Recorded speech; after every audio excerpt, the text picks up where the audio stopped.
level. We now go greet people and police do gbege for plenty university campus as they cancel class.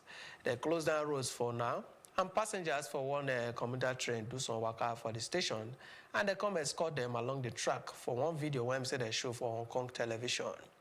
For some weeks now, we now go greet people and the pro-Beijing supporters on the scatter shops and train station for the other side. Hong Kong Oga Carrie Lam, when we say they yarn with news media after one weekly meeting with advisors, he cause made them block the money waka when we say be selfish waka.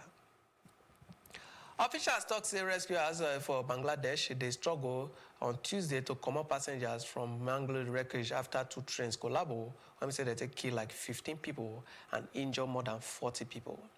One train when we say they come from the southern port city of Chittagong and one from Dhaka hit themselves around 3 a.m. for morning inside Brahmanbaria, about 100 kilometers, 60 miles east of the capital. When we say scattered 3 compartments of the Chittagong bound train. District official Hayat Udola can tell Reuters for telephone say now 15 body they don't see from the accident site for now. And they said the number will still go up as they do the rescue. When we say they mounted by fire, police border, guard and army officials. Can say they don't carry more than 40 people when we say they injured go hospital. And say some they face a serious wahala for them. They say plenty passengers but they sleep when the gbege take happen. All right, that one I will get for inside the news. For now, we'll enter our business news.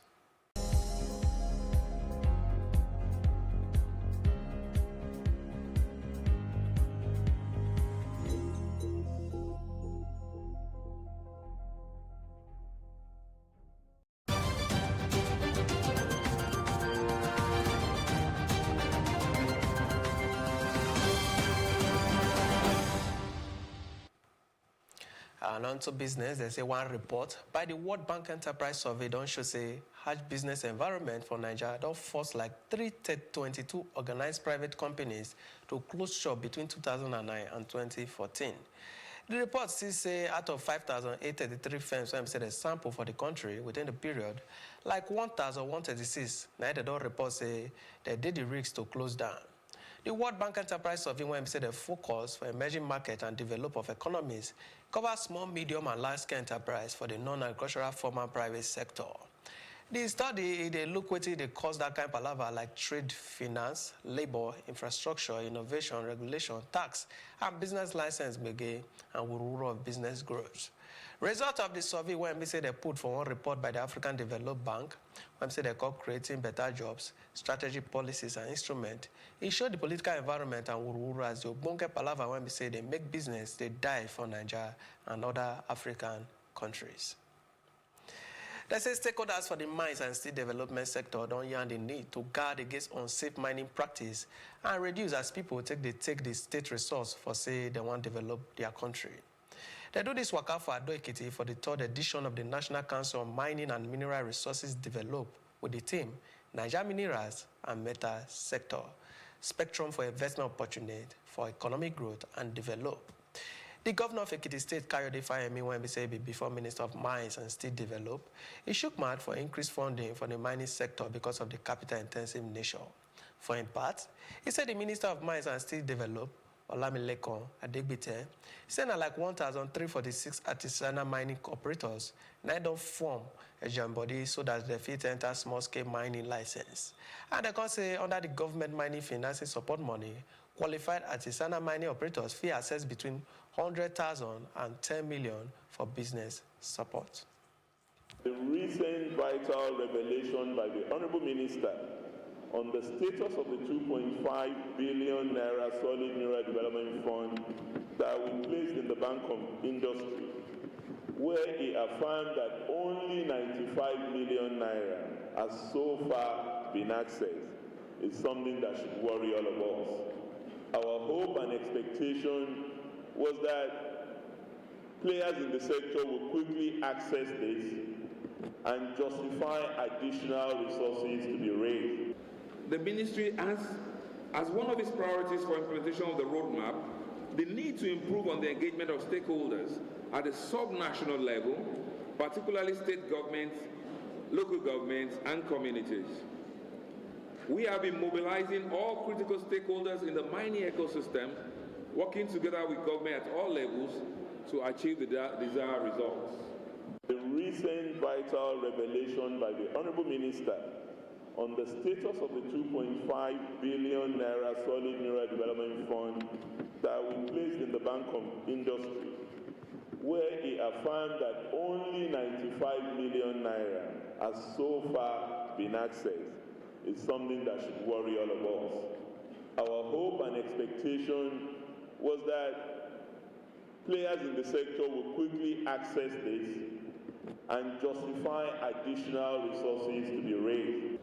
The ministry has, as one of its priorities for implementation of the roadmap, the need to improve on the engagement of stakeholders at the sub-national level, particularly state governments, local governments, and communities. We have been mobilizing all critical stakeholders in the mining ecosystem, working together with government at all levels to achieve the desired results. All right, still ahead for Plus TV Africa News. Now we're round up for entertainment and sports with the show back.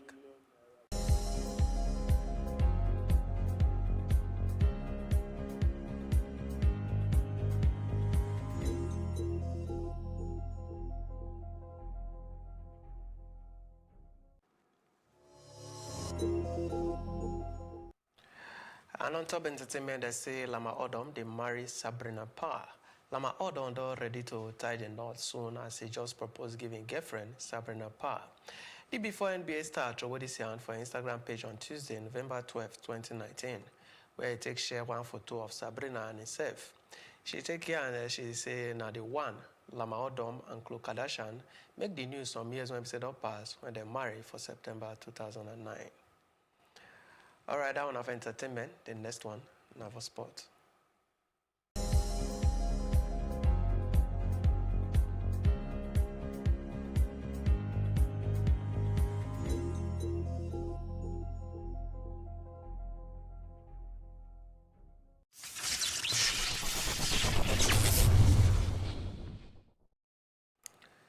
On to sport, they say Rafael Nadal Wakato end the year as world number 1 in the shake with one straight set loss to defending champion Alexander Zverev for the ATP finals. The Hispanic had to get wahala before the season-ending event for London with one belly injury. When say they win 6-2 to 6-4 for their opening round robin match. Another one say never complete one tournament is September US Open. Now they come out from salt and error prone. Novak Djokovic, when he say fit overtake Nadal for the top of the world ranking this week, he lead the other group after a win on Sunday. The top 2 players for each group after the round robin stage progress go the semi-finals on Saturday. The immense season-ending event when we say they happen for London for the year feature the top 8 players of the year. All right, now for you go back on top this very o'clock for news on the hour for Plus TV Africa. For better and plenty informate, Mona follow us on top Plus TV Africa for Facebook, for Twitter, and for Instagram. And it will make sense when I subscribe to our YouTube channel at Plus TV Africa. We go see the sermon and plenty other to read them as time they go. My name, I promise, Nero. And I thank you now that they join us on a well done.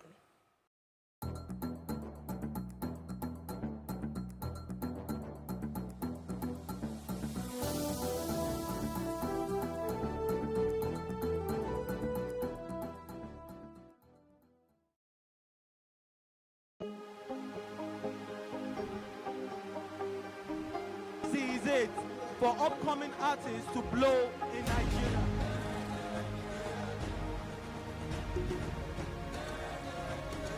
Welcome to Plus Trending. I am Vicky November, your host, saying thank you for joining us on today's episode. Welcome back. It's tea time on Plus TV Africa. Practice makes perfect. I'm not perfect yet, but I'm a lot better than I used to be. He's a king. He's entitled to marry 100 if he wants to.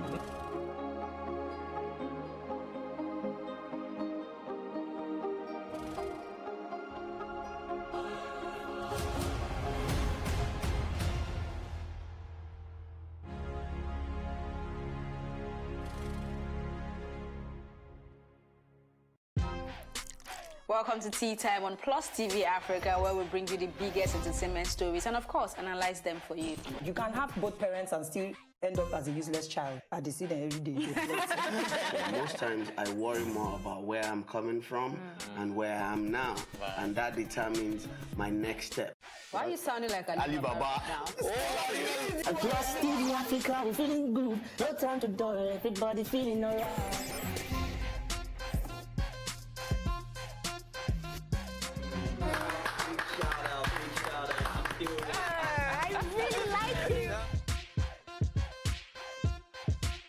Make music and people are still buying. Sometimes I look myself minimal IU. Akpala music is for mature-minded people. I got DMs sometimes from Malawi, like, Sleeping early.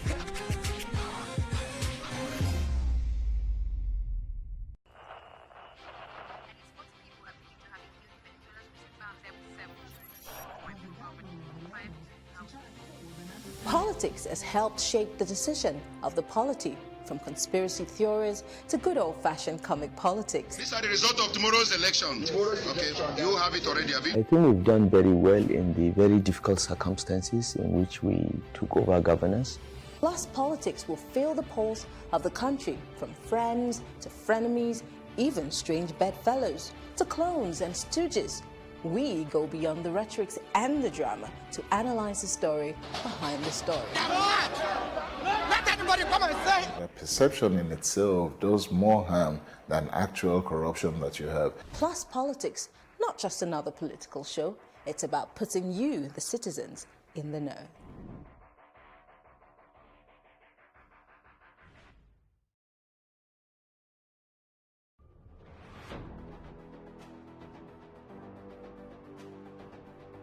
A lot of the jobs that exist today will not exist in the next 10 years. When I see people today shouting, we're not too young to run, we are ready to run. Ready to run to where? The people of excellence are, to a certain extent, being held ransom by idiots and bandits. Once you are in government, you believe everything you do is right. And once you are in opposition, everything the government does is wrong. And so it's time for us to take over power.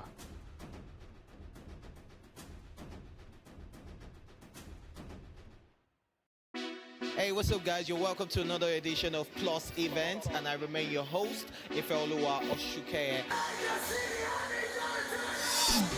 Your absence isn't an excuse anymore, as Plus Events is all you need, as we bring you the glitz, the glamour, and loads of fun. Oh, definitely, by no question. He's a living legend.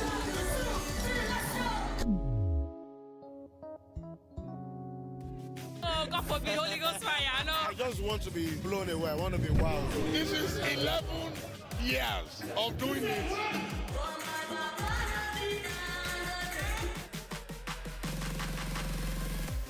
I'm surrounded by so much positivity. No, it's okay. Yo, what's up, my people? It's your boy Starboy Terry. You're watching Plus Event on Plus TV. Stay glued to Plus TV Africa every Saturday and Sunday, 4:30 p.m. West African time.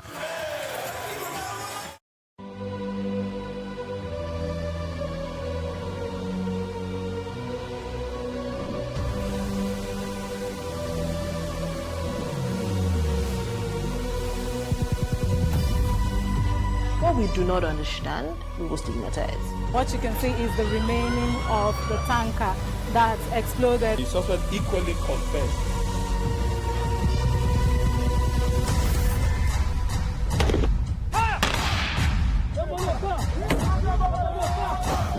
A 500 naira they collect them. If you no talk, then go beat you. Now 2,500 I dey pay.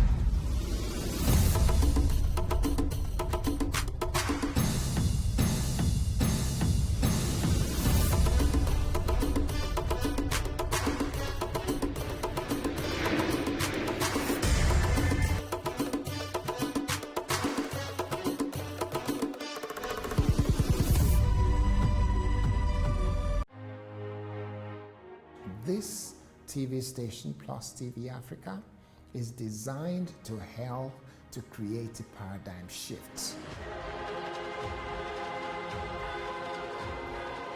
that the more we tell our stories, the more we learn from whatever our past mistakes have been. We can be much more than we are. We should be doing a lot in refineries. And we are definitely investing in our staff. We're training, we're developing, we're creating the kind of workforce that will be the envy of the international broadcast. The quality of the reportage, the quality of our presentation, the quality of our production will be obvious. We're saying that we want to reach Africans wherever they are and get the message across to them. That's what Plus TV Africa is all about.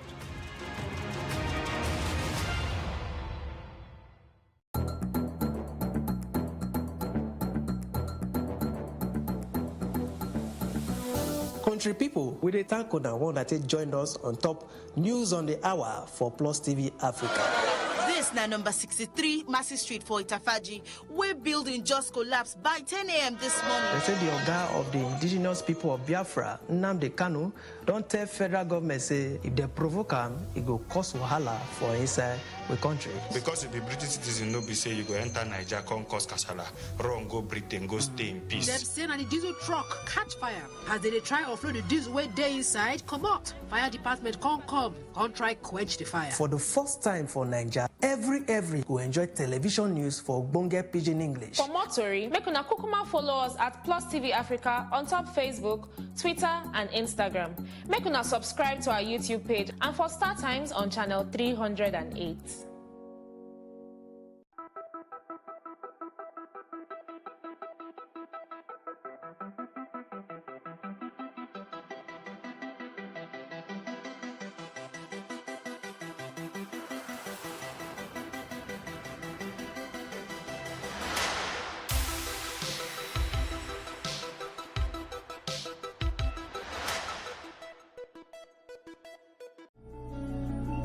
Today's top stories are... And the Pentecostal Fellowship of Nigeria. I'm here at Yunus Bashoru Street where the fire destroyed our transformer complete.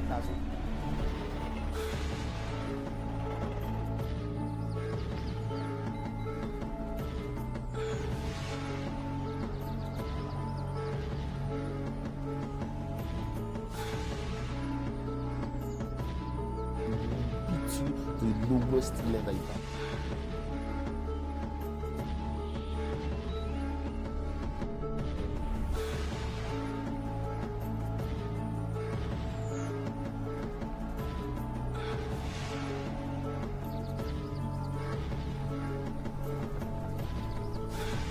I'm Lakme Banjo. This is Plus TV Africa. The big stories live here.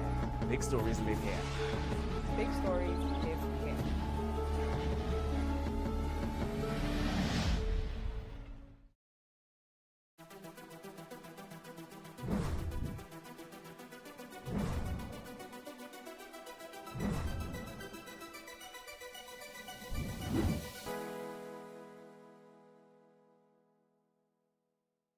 There's always lots to talk about on The Advocate. We don't like to keep you in suspense. If we have 35 revolutions a year, it will register in people's minds that 35 times people got up to try to fight. Don't abandon ship. What is in your hand? If you think about that copper that was making chairs and tables, that is what his hands has found to do. Now, a woman like Adadivo that you mentioned, why till today? Why can't we just give her this award? China did not close their border and allow their presidents to go to America or London for medical treatment. We're wasting our time on rice, and that's why every time I hear rice, I'm actually very angry. TikTok, it's time to set things in motion. No, you better not talk about revolution.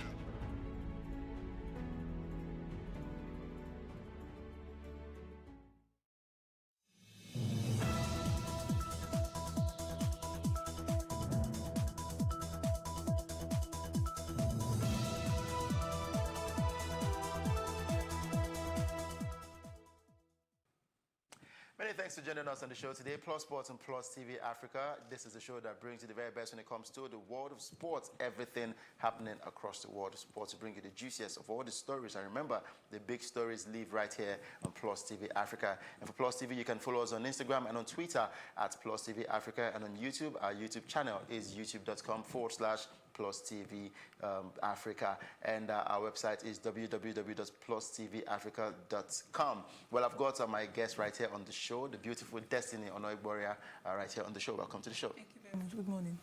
Good morning. We're looking forward to the game for talking about Nigeria, the under-23 team, and of course the Super Eagles of Nigeria playing tomorrow. But for the under-23 team, the national team head coach Imama Amapakabo has received important boosts for Tuesday's make or break under-23 AFCON battle against Zambia, with the arrivals of team captain Azubike Okechukwu and star forward Taiwo Awoniyi. The absence of the duo was greatly felt in the opening game of Group B that the defending champions lost by the odd goal to Cote d'Ivoire on Saturday, and Amapakabo is confident their arrival will spur his squad to a better performance against the Zambians. Nigeria take on Zambia at the Al Salam Stadium in Cairo on Tuesday. In the game, they must pick up the maximum points to return to contention for a place in semi-finals of the competition ahead of the clash with South Africa on Tuesday. And only the top three sides will finish at the under-23 AFCON. These are the guys that will qualify to fly Africa's flag at the men's Olympic football tournament in Tokyo, Japan next year. The game between Zambia and Nigeria will be a tough one for the under-23 team, knowing that we lost the first game, which has put us in a very, very dicey situation. But do you think we can pick all 3 points against these guys? We are playing against Zambia. Zambia, they have their under-23 side. They actually have a good record than Nigeria, because in their matches they've played, the 5 matches they've won 3 and drawn 2. Yeah. Nigeria have lost 3 and 1-2. Yeah. So it's going to be very difficult for us to come against a side that are actually very aggressive, because they played against the South Africa. It was 0-0. No goal was scored. They didn't concede any goal. On Nigeria, on the other hand, the penalty that's Cote d'Ivoire. Yes. So it's actually just like it's a very dicey situation, yeah. But I feel like Nigeria and Zambia, Nigeria is going to win this match. We're going to win the match. Well, but do you think the captain, talking about Azubike and Taiwo Awoniyi, missing that game against Cote d'Ivoire, was it one of the reasons why we lost? Because the coach is saying that this is, it was felt in that game against Cote d'Ivoire, but we had a couple of chances which we didn't take, and one of the reasons why we also low. We finished that game with 10 men, that's against Cote d'Ivoire. But how much of a boost will it be for Nigeria with Taiwo Awoniyi coming back to the team? You know, during the qualification, Taiwo and Azubike, they were part of the team that actually helped Nigeria in qualifying for the AFCON. Yeah. So it's a possibility that they may actually make or mar the outcome of the game. So I believe strongly Nigeria can get something out of this game, but it won't be a lot of goals, but maybe 1-0, 2-0, but possibly, definitely not up to 3 goals. Okay, definitely not up to 3 goals. We're looking forward to that game. It kicks off later today, Tuesday to be precise, and looking forward to the game between Nigeria and Zambia. I'm wishing Nigeria well in that one, because the winner, they are defending champions, talking about the under-23 Eagles. So if they win these tournaments, they get to qualify automatically for next year's Olympics. They're talking about Tokyo 2020 Olympics. Now moving over to the senior national team, talking about the Super Eagles of Nigeria. The camp came alive on Monday afternoon ahead of Wednesday's 2021 Africa's Cup of Nations qualifier against Benin Republic. The team's skipper Ahmed Musa was joined by England-based trio of Alex Iwobi, Wilfred Ndidi, and Semi Ajayi at the Le Méridien Hotel in Uyo, as the number of players available for manager Gernot Rohr to kickstart work will continue to burgeon. And Torino's Olaino, Paderborn's Jamilu Collins, and the Spanish La Liga duo of Ramon Aziz and Chidozie Awazi, and Fortuna Düsseldorf goalkeeper Maduka Okoye have also reported for international duty. And 11 players are still being expected in Uyo as at 2:30 2:30, that was yesterday. And Eyimba defender Ifeanyi Anemena has been called up as replacement for Brian Idowu in Nigeria's squad for that qualifying game against Benin Republic and Lesotho. And Idowu, who plays for Russian club side, will be missing in that one. Talking about Lokomotiv Moscow, he pulled out of both games due to passport issues. It is the first time Anemena, a centre-back, has been called up to the senior Super Eagles squad, and the tough tackling defender earned his first cap with the Super Eagles B in the 2020 CHAN qualifier against the Hawks of Togo last month. Now we're here again, qualifiers. I remember the last time we qualified for the World Cup and the Nations Cup. It was not like the regular qualifiers that we used to have, where we'll bring out our calculators and start the permutations that, okay, if we beat this one, if this one beats this one, Nigeria gets to qualify.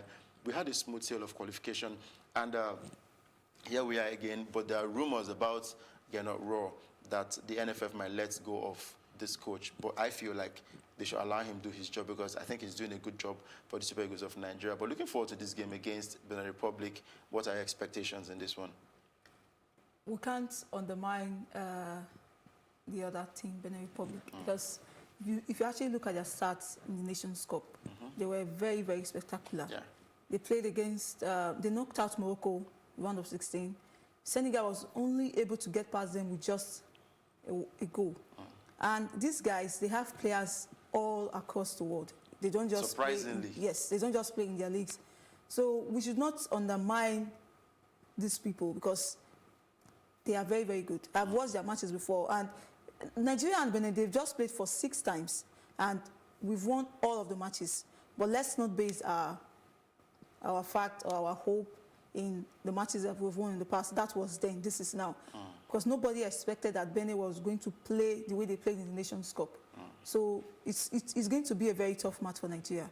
And also tough for Benin Republic. Benin Republic. Yes. All right, like she rightly said, she said we shouldn't base our hopes on past results. Talking about let's not base it on history. But on paper, it looks like Nigeria are way better than Benin Republic players. But then it's football. You never can tell where it will crack. I say football is like biscuits. You never can tell where it will crack when you try to crack it. So Nigeria against Benin Republic, a tough one. But all the odds favor Nigeria to get to win that one. And there also talks about Joe Aribo being the new JJ Okocha. But come on, he says the shoe is too big for him to fill. You take the games one step at a time, and probably eventually he can be that man who can control the midfield position for the Super Eagles of Nigeria. We also have some super players like Wilfred Ndidi, and of course the man who left Arsenal for Everton. Talking about Alex Iwobi, who, I'll call her out now. Destiny, she said that Alex Iwobi should be dropped from the national team. I'm wondering, why would you want to drop Alex Iwobi from the national team? Isn't he doing well for Everton? I mean, if you're going to drop him, what would be your reason for wanting to drop an Alex Iwobi? He's not doing well. He's not playing good football. Or like when he was at Arsenal? When we played the World Cup last year, Iwobi did not play anything. The friendlies we had against Brazil and Ukraine, he did not play anything. It's not as if he did not, like that zeal of, he doesn't know how to move with the ball. He's always wasting time when you are like trying to just go on attacking. He's just like Popoba. He does not, like, let him be dropped for like 2 months out of the squad, and then he will go back and start thinking, what am I doing wrong that I'm not being caught? He will start training more. He didn't play well at Arsenal. That's why he was sold to Everton. Now he's not playing well in Everton. Okay, let's see how that turns out for Alex Iwobi. But then there's something about football, and they say the only thing constant in life is change. So I hope, and there's no starting shirt for any Nigerian Super Eagles players. So everybody should keep working hard, and eventually when you deserve a starting role, of course, you get the call-up. Remember the likes of Kelechi Iheanacho, who is really not featuring for the Super Eagles of Nigeria because he's not getting that starting position right there at Leicester City. But hey, anything can happen.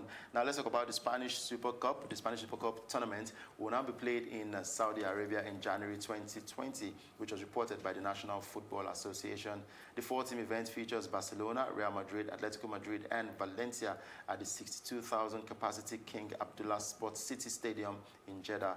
A Spanish newspaper said the federation would earn between 29 to 34 million pounds a year from the 3-year deal, but a government official and La Liga have criticized the move. And Spain's acting junior minister for sport, Maria Jose Rienda, said the government would not support holding the competition in countries where women's rights are not respected. And human rights organization Amnesty International has highlighted the country's abysmal human rights record, and heavy restrictions on freedom of expression and women's rights have been raised, as the use of death penalty for offenses not recognized as crimes under international law. But then, talking about the Super Cup, remember Barcelona are the defending champions, and this will be a good tournament to look forward to. It is now going to feature 4 teams, unlike when we just have 2 teams play the Super Cup, so it will be more competitive this time around. Well, before we go to the next story, talking about Arsenal and Unai Emery, let's take a short break, and when we get back, it will be the rest of the stories breaking in the world of sports.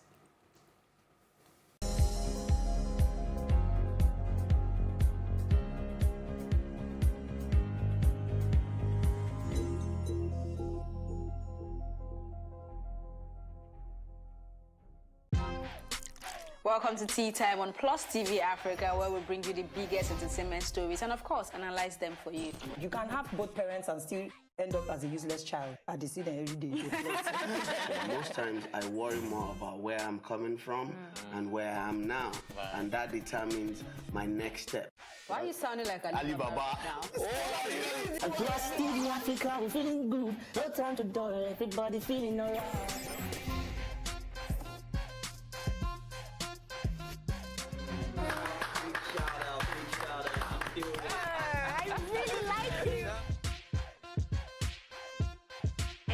Make music and people are still buying. Sometimes I look myself minimal IU. Apala music is for mature-minded people. I got DMs sometimes from Malawi, like, sleeping early.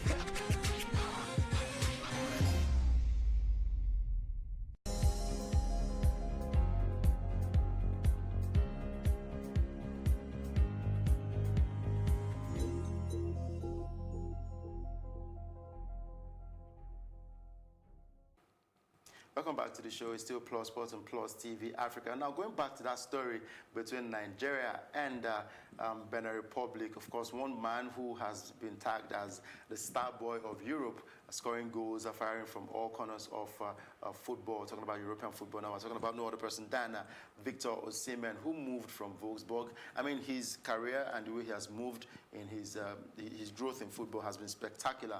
And currently, he's playing in Lille, and he is supposed to be replacing that man who was sold to Arsenal in the person of Nicolas Pepe. And Pepe is not really delivering for Arsenal, but Osimhen has filled up that position and he's banging in the goals from left, right, and center. But he has word for us. Looking forward to that game between Nigeria and Benin. He spoke about the game, and he hopes that he can deliver the goods for the Super Eagles of Nigeria. Let's listen to him, and when we come back, we'll also give you another gist about Victor Osimhen.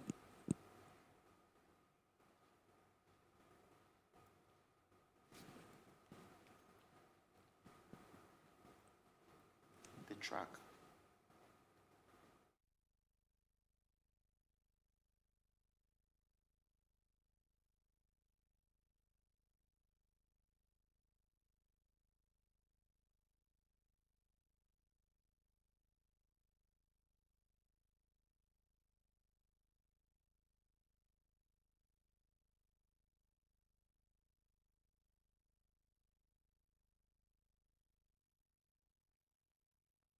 All right, welcome back. I think for technical issues, we'll bring you that report later. But let's go over to Arsenal and talk about Unai Emery. Well, he has been offered public backing by the Arsenal hierarchy, but one, results must improve. I'm sure the Arsenal fans do not want to hear this kind of story, but Emery's position is under scrutiny after a run of just 2 wins from their last 10 Premier League games. However, Arsenal head of football, Raul Sanelli, and managing director Vinay Venkatashem says that they have no immediate plans to make a change of manager. And I said this before now, that Arsenal is not a sacking club. Don't expect to have Unai Emery fired anytime soon. They rather lose the games than lose money. Arsenal, to me, is a club that deals with serious economy. They are stingy when it comes to letting go of money. And the Arsenal fans are still stuck with Unai Emery probably until the end of the season, or if the board decide to let go of him. It's a very smart decision that they've made. Smart? Yes, it's very smart. Not good for the Arsenal fans. the Arsenal fans are not the people playing the football.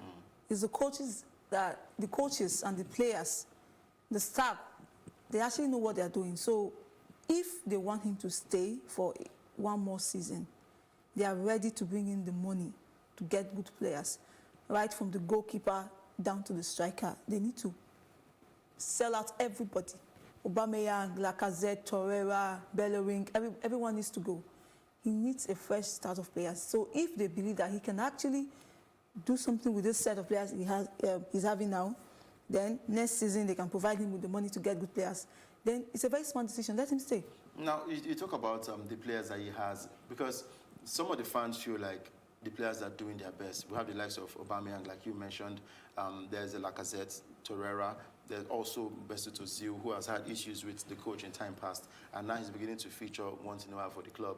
And the defenders, he just got David Luiz. There's also Kieran Tierney from Celtic. I feel like you're not comfortable with David Luiz being in that club. But hey, who plays the football? The players. Who organizes the tactics? The coach. But the fans and the players feel like they're not even seeing, they don't understand the formation of the coach. They don't understand the tactics that he's trying to bring. When he just got into the club, that was last season, he had tactical changes, and we used to call Arsenal the second half team. When we get to the second half, we see Arsenal perform, they grind out these results. But lately, it feels like nothing is working, and it feels like the players are not even playing for the coach. So why allow players and fans suffer playing for a coach that they do not love, they do not want to play for? When Guardiola first came to City, they had this issue of there were no defenders. Guardiola spent close to £450 million buying defenders only. So if Arsenal can spend that amount of money to just get defenders and midfielders, I'm not talking about players. What is David Luiz doing in Arsenal? You are bringing in player because of experience. The club he left, Chelsea, they are doing well. They don't have that, oh, we are missing David Luiz. There's a replacement there, but in Arsenal, he's not actually defending the way he's supposed to defend. Guendouzi is not, like, he's not a very comfortable footballer. Like, he's just moving around the field, just playing with. They need to get money, to get defenders, to get midfielders. The forward is actually good. I don't have a problem with the forward. It's just the midfielders and the defenders. And the goalkeeper needs to go too. Wow. If you're the manager, or rather the board right there at Arsenal, I'm sure you let go of so many of those players. But, well, Unai Emery is still in charge of Arsenal, and the fans are not happy, but the board are still backing him. But you never can tell. Anything can happen, like I always say. And there are coaches on the standby. There's Massimiliano Allegri on standby. There's also Arsene Wenger, but I'm not sure if he wants to come back to Arsenal. There's also Jose Mourinho. And there are also talks about Brendan Rodgers leaving Leicester City and heading over to Arsenal. But nothing is confirmed here. These are just rumors. But still staying in England, let's talk about Raheem Sterling. And England Football Association has announced that Raheem Sterling will not play in the Euro 2020 qualifier against Montenegro on Thursday as a result of a disturbance in the private team area. The 24-year-old Manchester City player was involved in an on-field argument with Liverpool defender Joe Gomez during the Reds' 3-1 Premier League victory at Anfield on Sunday. And the Press Association reports the pair were again involved in an exchange on Monday. And England played their 1,000th senior men's international on Thursday, and a win at Wembley would book a spot at Euro 2020 with one qualifying game to spare. And Sterling has started 11 of City's league matches in 2019-2020 season and has scored 14 times in 17 appearances in all competitions for his club, as well as scoring 4 times for England. We know Sterling to be a man of so many sides. People have criticized him. He has gone through a whole lot of torrid times, both at Manchester City and at England. And him being taken off the national team because of a spat he had with Joe Gomez. Yes, you can punish a player for anything, because it's sad enough that his team lost to Liverpool and they've gone 9 points behind league leaders Liverpool. So it's frustrating. And on the night that Manchester City and Pep Guardiola felt like they were robbed in that game, the whole penalty calls, it's enough to frustrate a player like Raheem Sterling. But is it enough for the English FA to take him off the team because of a rant he had with Joe Gomez? Definitely not enough. This shows that he's actually under attack, racism attack. A whole lot. This shows that the coach is not doing his job. The coach is not talking to the players. The coach is not teaching them how to be disciplined. He's only looking for players that can just play, players that can move fast with the ball. Gareth Southgate is, you cannot say because Raheem Sterling and Joe Gomez were in the heated argument on Sunday because Man City lost to Liverpool. Then they are also having arguments in the canteen or in the field. You are removing Sterling from the squad. Why don't you also remove Joe Gomez? This is a player that is already under attack, and you're now dropping him out of the match against Montenegro or against the squad, whatever it may be. It's a very wrong decision. The FA, they are not doing their work properly. They are not, the England team in general, football, like they say, it's like a game of, it's supposed to bring people together. Yeah. But in England right now, Liverpool players, City players, Manchester United players, Arsenal players, Chelsea players, they are all in the same team. England, they play for the national team. You don't expect them to play against each other in their various clubs and start having beef with each other. Each other in the national team. It's not supposed to be like that, just like you have in Spain. Sergio Ramos, Gerard Piqué. Piqué, yeah. These are dogs that fight in their separate clubs, but they don't bring it down to the national team. So if England cannot contain this argument between Sterling and Joe Gomez, and I don't think Gareth Southgate should remain the manager because he's not doing his work. He's not doing his work properly. But Raheem Sterling released a statement on what happened between himself and Joe Gomez. He said that it's a game of football, so these things are bound to happen, but it's not necessary for them to bring it to the national team because they're all supposed to play as one body to achieve the goal for their team, and that especially for the Three Lions of England. But, well, the team, Raheem Sterling will not be a part of that team, and I'm sure it might just affect the team's performance against Montenegro. But then we hope that Raheem Sterling and Joe Gomez will learn their lessons. As we go, let's talk about tennis. Rafael Nadal's bid to end the year as world #1 faltered with a straight set loss to defending champion Alexander Zverev at the ATP finals. Now, the Spaniard, a fitness doubt before the season-ending event in London with an abdominal injury, was beaten 6-2, 6-4 in their opening round-robin match. And Nadal, who has not completed the tournament since September's US Open, was out of sorts and error-prone. And Novak Djokovic, who can overtake Nadal at the top of the world rankings this week, leads the other group after winning on Sunday. The top 2 players in each group after the round-robin stage progressed to the semi-finals on Saturday, and the men's season-ending event, which is taking place in London for the penultimate year, features the top 8 players of the year. Now, moving over to the NBA, now let's give a result of matches that went down early this morning. And I'm still disappointed that the Golden State Warriors lost yet again, but the Detroit Pistons against the Minnesota Timberwolves, Pistons lost that one 114 to 120 points. And Boston Celtics against Dallas Mavericks. Boston Celtics defeated the Mavericks 116 to 106 points. And San Antonio Spurs amazingly, surprisingly lost to the Memphis Grizzlies 109 to 113 points. And New Orleans Pelicans lost to Houston Rockets 122 to 116 points. And the Golden State Warriors against Utah Jazz, in as much as they fought, Golden State Warriors, they lost that game 108 to 122 points. And the Los Angeles Clippers defeated the Toronto Raptors 98 to 88 points.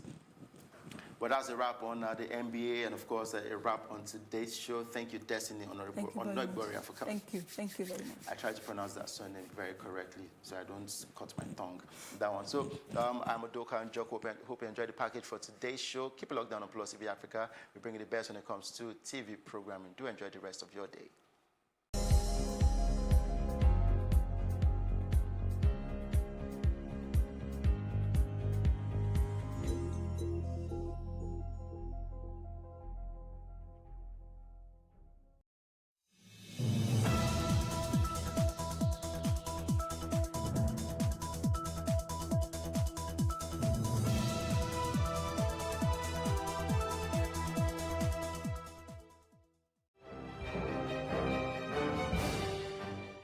Many thanks for joining us on News on the Hour on Plus TV Africa. Here are the stories making the headlines, and I am Amaka Okoye. Now, a 58-year-old man, Moses Oyeleke, and a schoolgirl, Ndangiliya Ibrahim Umar, have been released from Boko Haram captivity and reunited with their families. The release was facilitated by two local non-governmental organizations, Khartoum Foundation for Peace and Initiative for Peace Building Movement, after weeks of negotiations and dialogue with the Doe's abductors. While Oyeleke has been in captivity for 7 months, Ndagiliya said she was held for 9 months.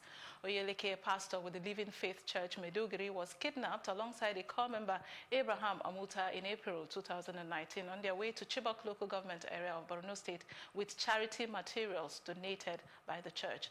The corps member, however, is yet to be released.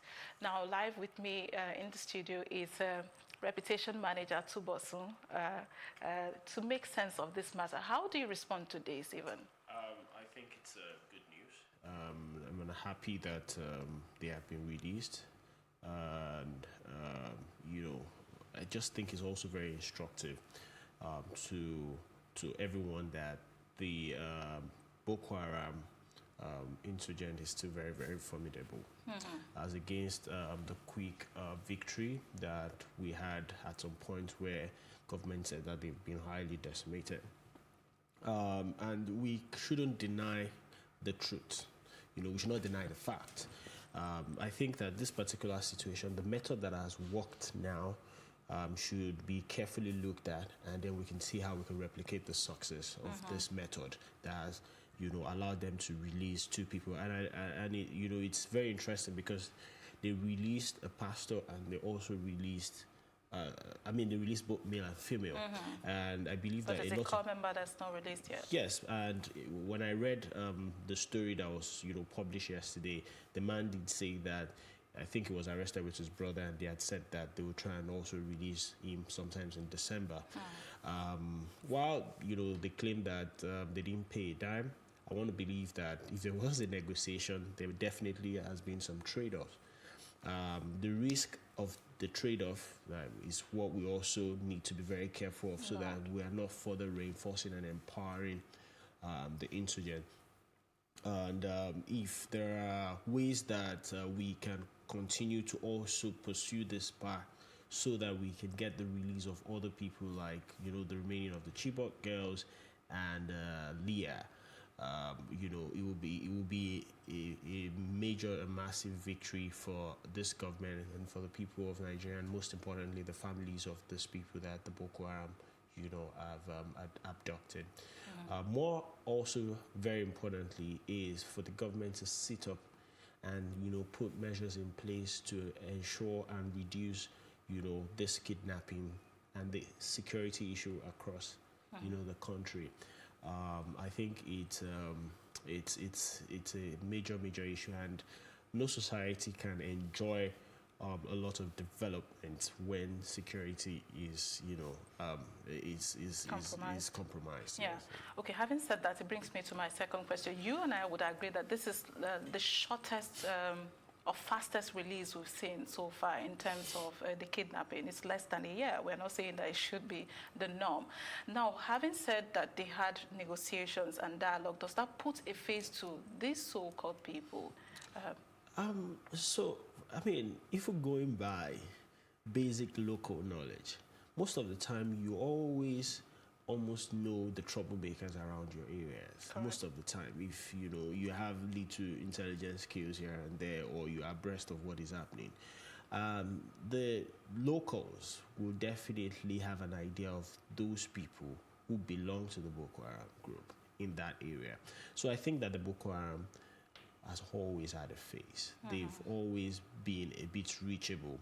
What has just happened is that they have people, I mean, a lot of people have, because of how the situation has progressed or deteriorated over the years, it has become important for people to, the value of knowing them has become so important that people are keeping it to themselves. So there are journalists who have access to them but cannot break the trust of that access, if you get what I mean.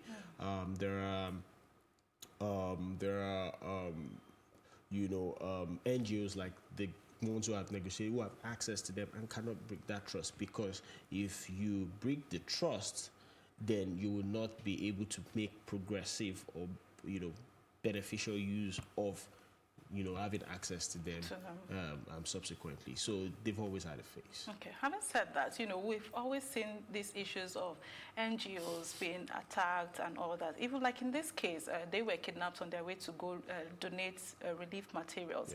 Yeah. Is that an issue? How do we get protection or be assured that even the NGOs who are trying to make it easy are safe and protected? You see, security issues are not, no one is completely isolated when you have security threats. So during the 9/11 issue in America, at some point you would have thought that, the terrorists were only going to face America. But look at it today, the influence has spread across, the whole world. If you have security issues anywhere, it could make it look like, some people were the main target of it. But before you know it, it will start to spread to every other person around there. So and you're not dealing in, some people say in war, everything is okay. So it's a war situation. They can't trust anybody. Maybe you're bringing them help or you're not bringing them help. The security threat is there. Nothing can completely insulate you from the threat unless you solve that security problem. I haven't said that. I think that government also has to put enough security measures and procedures in place so that there is almost a recognized approach to how help is delivered to this area. Because to an extent too, they also, even the insurgents, find a way to take advantage of some of these helps when they come. So sometimes they suspect that the people bringing the help are, security forces or intelligence people, and then sometimes they attack. Sometimes they use it as leverage to continue to perpetrate the evil that, they want to. So I think what is important is for government to put enough security procedures and processes in place to ensure that either, the help that is moving to these troubled areas are moved in bulk and well secured, and, people are not just, doing it on their own. So maybe once a week. The procedures are there. The security operatives will know how to put the procedures in place to ensure that people are secured when they are going to deliver. And then we don't continue, because every time there's this kidnap and all of that, the negotiation will, someone always has to bend, and in the process, you have to come to a compromise, you have to come to a middle ground. In the process of doing that, you might actually, further be empowering the insurgent. All right, thank you so very much, Tubosun, for your time. And moving on, the Nigerian Army has put on trial 130 soldiers accused of various offenses in the course of their duty. The trial is said to be the parade of the largest number of soldiers in the history of Army court-martial in the country. The affected soldiers were reportedly those in the Theatre Command of Operation Lapi Adole in the northeast, and the indicted soldiers, who are young in age and ranks, will undergo trial in Maiduguri, the Borno state capital, at two different court-martial recently inaugurated by the Army and the Theatre Command. They are in their early 20s and in their late 20s as well. The young soldiers, according to military authorities, are standing trial for dereliction of duty, indiscipline, desertion, cowardice, and lackadaisical attitude to the fight against insurgency, among other offenses. The theatre commander and the GOC 7 Division have defended their action in setting up the two court-martial based on the provisions of Section 131, subsection 2D of the Armed Forces Act. And moving on, the Court of Appeal sitting in Ibadan has affirmed the victory of Seyi Makinde of the People's Democratic Party in the Oyo State governorship election. The court upheld the decision of the Governorship Election Petition Tribunal, which declared Governor Makinde as the winner of the March 9th poll in a unanimous judgment delivered by Justice Abubakar Yahaya on Monday. It, however, dismissed the appeal filed by the candidate of the All Progressives Congress in the election, Adebayo Adelabu. Justice Yahaya, despite upholding the decision of the tribunal, however, disagreed with the lower court on issues bordering on documents tendered by the APC. He held that the documents tendered by the appellants ought to have guided the tribunal through proper investigation, stressing that the pieces of evidence were also not adequately evaluated. The Court of Appeal, in her lead judgment, which was agreed to by third-order judges, ruled that the appellants APC and Adebayo Adelabu were not given fair hearing by the tribunal and thereby set aside the tribunal judgment.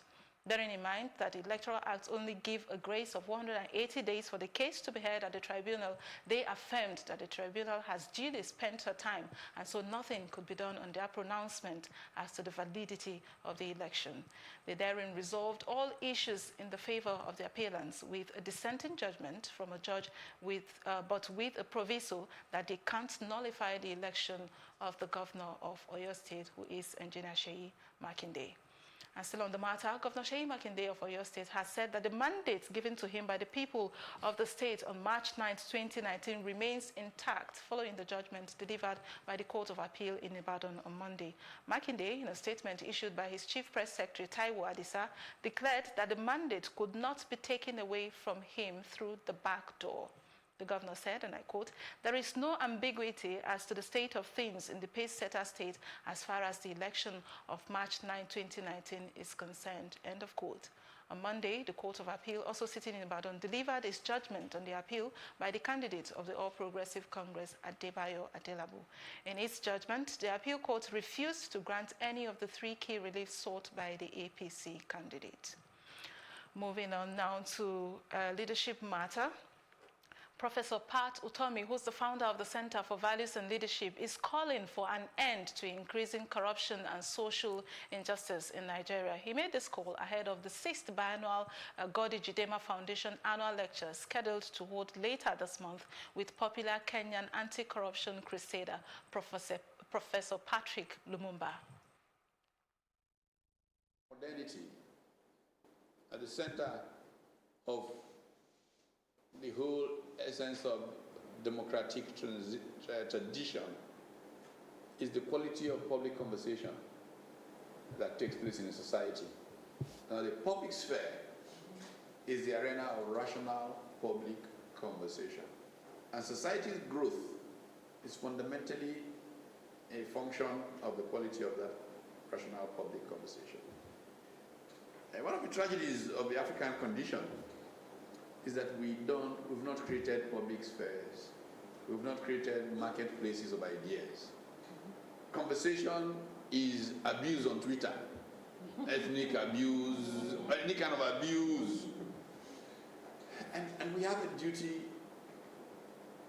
in seeking to elevate our democracy, to create that platform for public conversation. Part of what the Godi Jidema Foundation is trying to do with this lecture series is really to elevate that marketplace of ideas, the public sphere, and very importantly, to add to rational public conversation. And one of those who've tried very hard, with passion, to do this on the continent is PLO Lumumba. And it will be interesting to see how we as an elite engage him in Nigeria. Utomi further described the government's fight against corruption as tongue-in-cheek. With the Nigerian experience is that Nigeria is often referred to as a recursive context, a recursive economy, recursive, recursive, 2 steps forwards, 3 steps backwards, and all of that. Obviously, you can look at many things when you assess the struggle with corruption, I'd like to say, rather than fight against. I think more importantly, putting systems in place that reduce discretion, do more than just looking for who to arrest and put on trial. All in all, I think the body language has not been very good. I think there's a general public perception that people in public life are very corrupt. A lot of ministers are very corrupt. So why talk about corruption when you are loaded full of people who are perceived?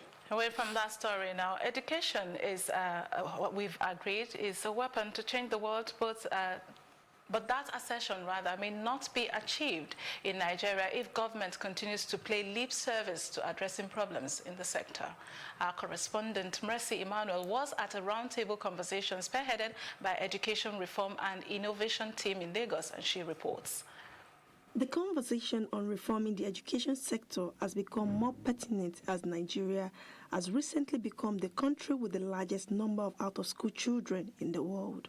A non-profit organization, Education Reform and Innovation Team, ERIT, is offering to partner with the Lagos State government to help improve our education sector. Education in Nigeria is in a state of crisis, and so ERIT is determined to make a dent in the problem and in the crisis. We cannot continue to fold our hands while our colleges of education turn out half-baked teachers and then pray for miracles that they will be able to educate our best and brightest to become future leaders.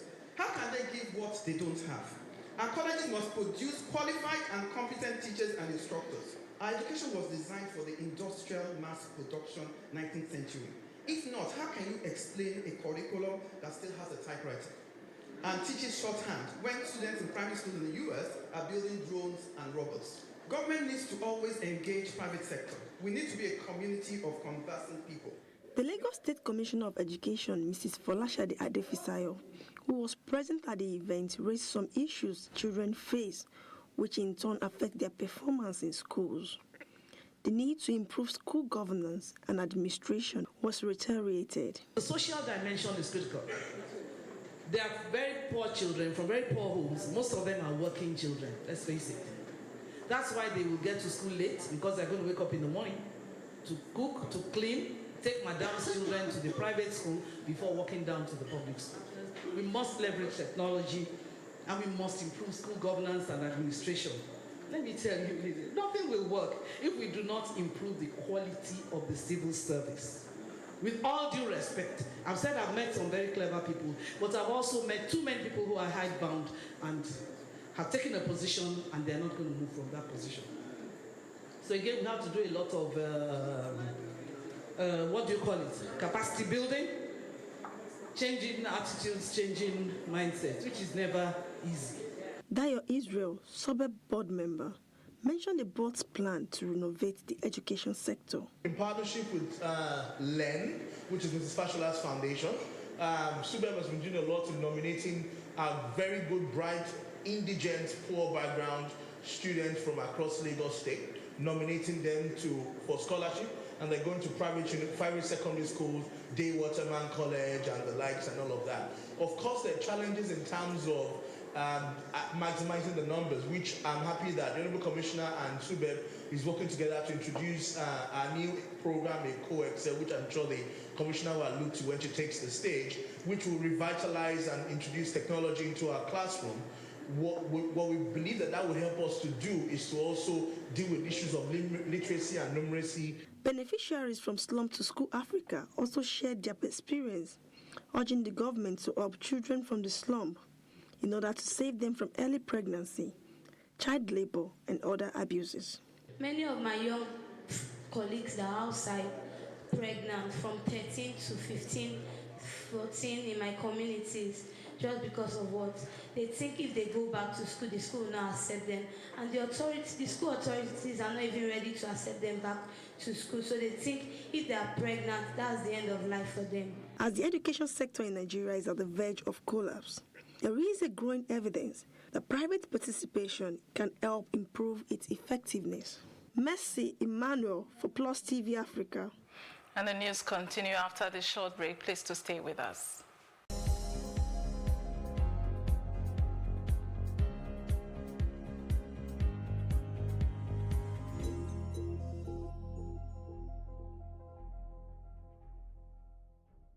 On the African scenes now, 8 South African police officers have appeared before the Pretoria High Court for the alleged killing of a Nigerian. They were arraigned on Monday before the court on murder and torture charges more than 2 years after Ibrahim Badmus was killed in the Vaal area outside Johannesburg. The court session was, however, delayed for over 2 hours before it got off to start. Badmus, aged 25, was killed in October 2017 during interrogation in a police raid at his home, which he shared with some persons. The chairman and chief executive officer of the Nigerian Diaspora Commission, Abike Dabiri-Irewa, had said that the incident was gradually eroding the confidence of Nigerians on the determination and ability of the authorities to put a stop to further killings and deliberate killings of Nigerians living in South Africa.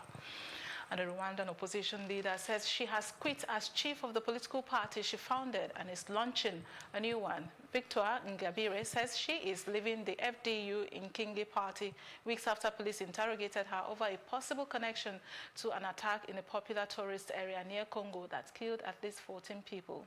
Police killed 19 assailants. Ngabire says she told police she doesn't believe in armed struggle. FDU Inkingi is part of P5 grouping of political organizations that Rwanda's government calls a terrorist organization. Earlier this year, a United Nations experts report indicated that P5 has a rebel group operating in Congo. Ngabire has been barred from contesting elections, but says she hopes her new Development and Liberty for All party will be allowed to register. And that's it on the African Scenes, and up next is our foreign news.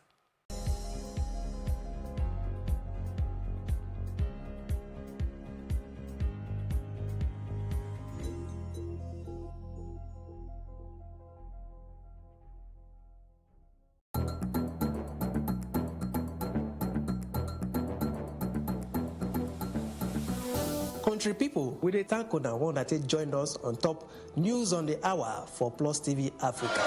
This na number 63 Massey Street for Itafaji, where building just collapsed by 10 a.m. this morning. They say the Oga of the indigenous people of Biafra, Nnamdi Kanu, don't tell federal government say if they provoke him, it go cause wahala for inside the country. Because if the British citizen no be say you go enter Nigeria, come cause kasala, run go Britain, go stay in peace. Them say na the diesel truck catch fire as they try offload the diesel way day inside. Come out, fire department come try quench the fire. For the first time for Nigeria, every will enjoy television news for Ogbonge Pidgin English. For more tori, make una kukuma follow us at Plus TV Africa on top Facebook, Twitter, and Instagram.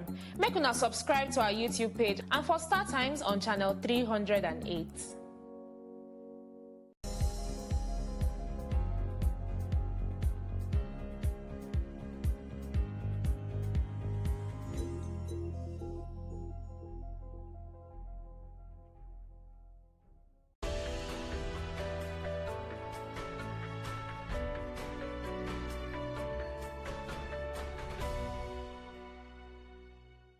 On the foreign scenes now, Evo Morales has accepted an offer of political asylum in Mexico a day after resigning as president of Bolivia amid election fraud protests.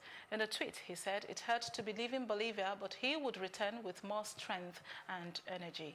Mexico's Foreign Minister Marcelo Ebrard confirmed Morales had boarded a Mexican government plane. Meanwhile, Bolivia's military commander ordered troops to back up police who have clashed with Morales' supporters. Some 20 people were reported injured in the clashes.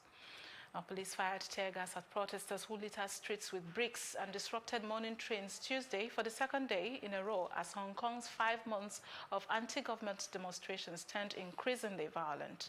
Protesters and police faced off in and around several university campuses as classes were cancelled, subways were partially shut down, and passengers on one commuter train disembarked short of the station and were escorted along the tracks in video shown on Hong Kong television. Recent weeks have been marked by escalating vandalism against shop and train stations and assaults by both protesters and pro-Beijing supporters on the other side.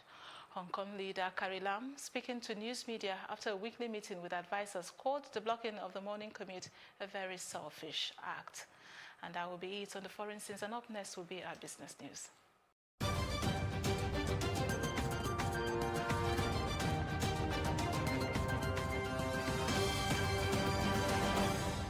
In business, harsh business environment in Nigeria forced about 322 organized private companies to close up shop between 2009 and 2014. A report by the World Bank Enterprise Survey has shown this. The report also said that out of 5,833 firms sampled in the country within the period, at least 1,136 were reported to be at the risk of closing down. The World Bank Enterprise Survey, which focused on emerging markets and developing economies, covered small, medium, and large-scale enterprises in the non-agricultural formal private sector. The study looked at the effects of the factors such as trade, finance, labor, infrastructure, innovation, regulations, taxes and business licenses, crime, informality, and corruption on business growth. Results of the survey, which was published in a report by the African Development Bank entitled Creating Decent Jobs, Strategies, Policies and Instruments, identified political environment and corruption as major obstacles to the survival of businesses in Nigeria and other African countries. And that's it on business at this hour. And still ahead on Plus TV Africa News is a roundup on entertainment and sports news. We will be back in a moment.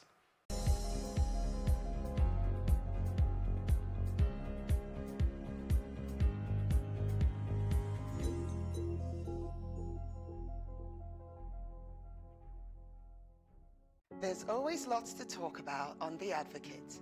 We don't like to keep you in suspense. If we have 35 revolutions a year, it will register in people's minds that 35 times people got up to try to fight. Don't abandon ship. What is in your hand? If you think about that copper that was making chairs and tables, Yeah. that is what his hands has found to do. Now, a woman like Adadivo that you mentioned, why till today? Why can't we just give her this award? China did not close their border and allow their presidents to go to America or London for medical treatment. We're wasting our time on rice, and that's why every time I hear rice, I'm actually very angry. TikTok, it's time to set things in motion. No, you better not talk about revolution.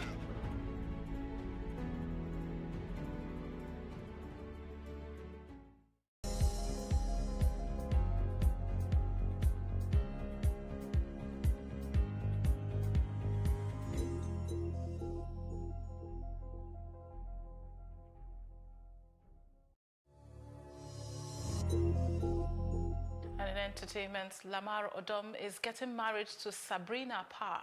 Lamar Odom is set to tie the knot soon as he just proposed to his girlfriend, Sabrina Parr. The former NBA star made this known through his Instagram page on Tuesday, November 12, 2019, where he shared a photo of Sabrina and himself. According to him, she is the one. Lamar Odom and Khloe Kardashian made news a few years ago when they got married, precisely in September 2009. And that's it on entertainment. And in sports, Rafael Nadal's bid to end the year as world #1 faltered with a straight set loss to defending champion Alexander Zverev at the ATP finals. The Spaniard, a fitness doubt before the season-ending event in London with an abdominal injury, was beaten 6-2, 6-4 in their opening round-robin match. Nadal, who has not completed the tournament since September's US Open, was out of sorts and error-prone. Novak, who can overtake Nadal at the top of the world rankings this week, leads the other group after winning on Sunday. The top two players in each group after the round-robin stage progressed to the semi-finals on Saturday. The men's season-ending event, which is taking place in London for the penultimate year, features the top 8 players of the year. And that's it on sports, and that's our news roundup of events at this hour. For more news updates, please follow us at Plus TV Africa on Facebook, Twitter, and Instagram, and do subscribe to our YouTube channel at Plus TV Africa. We will be back later with more stories making the headlines. Please do join us again. I am Amaka Okoye, and have yourselves a great day.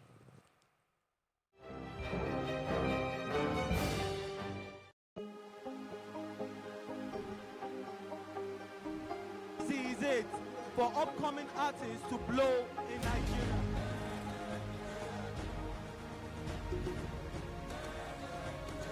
Welcome to Plus Trending.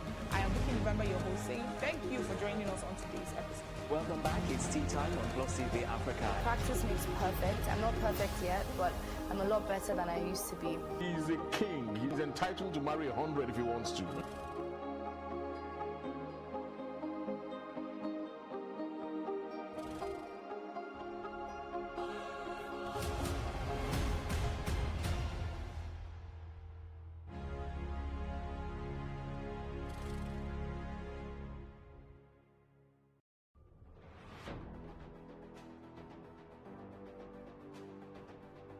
A lot of the jobs that exist today will not exist in the next 10 years.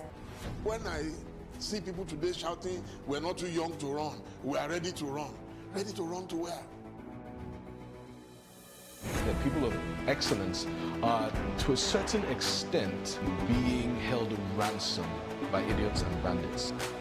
Once you are in government, you believe everything you do is right. And once you are in opposition, everything the government does is wrong.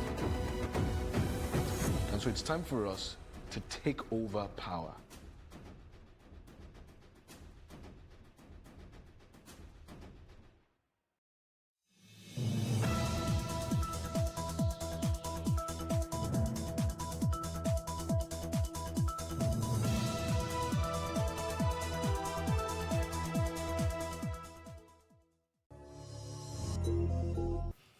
This is Tea Time on Plus TV Africa, where we discuss and analyze the biggest entertainment stories. Thank you for staying with us. My name is Elsie Godwin, and of course, I'm here with the gang, Ewa Oluwa-Ritu and Ifeoluwa Oshoke. I was waiting for you to call Ifeoluwa first, and let me come for you. Why but didn't I do that? Thank God you didn't do that. No, it's fine. Don't worry. Anything for you, baby. Oh, thank you, baby. I thought you broke up yesterday. We're back. We're back. My shoe. Any problem? No problem. Exactly. You know, I'm rooting for this love. Yeah. I mean, we're going to have the Plus TV Africa You'll be the lit. flower girl. No, as long as you be having it, I'll be anything you want me to be. No problem. Okay, let's start with I don't know if this is a sad story or not, but at least it's better. Rapper Lil Reese was shot in the neck at a busy intersection in his hometown. He's in critical condition in Chicago. According to ABC News, he was attacked at the South Suburban Country Club Hills. Yeah, so...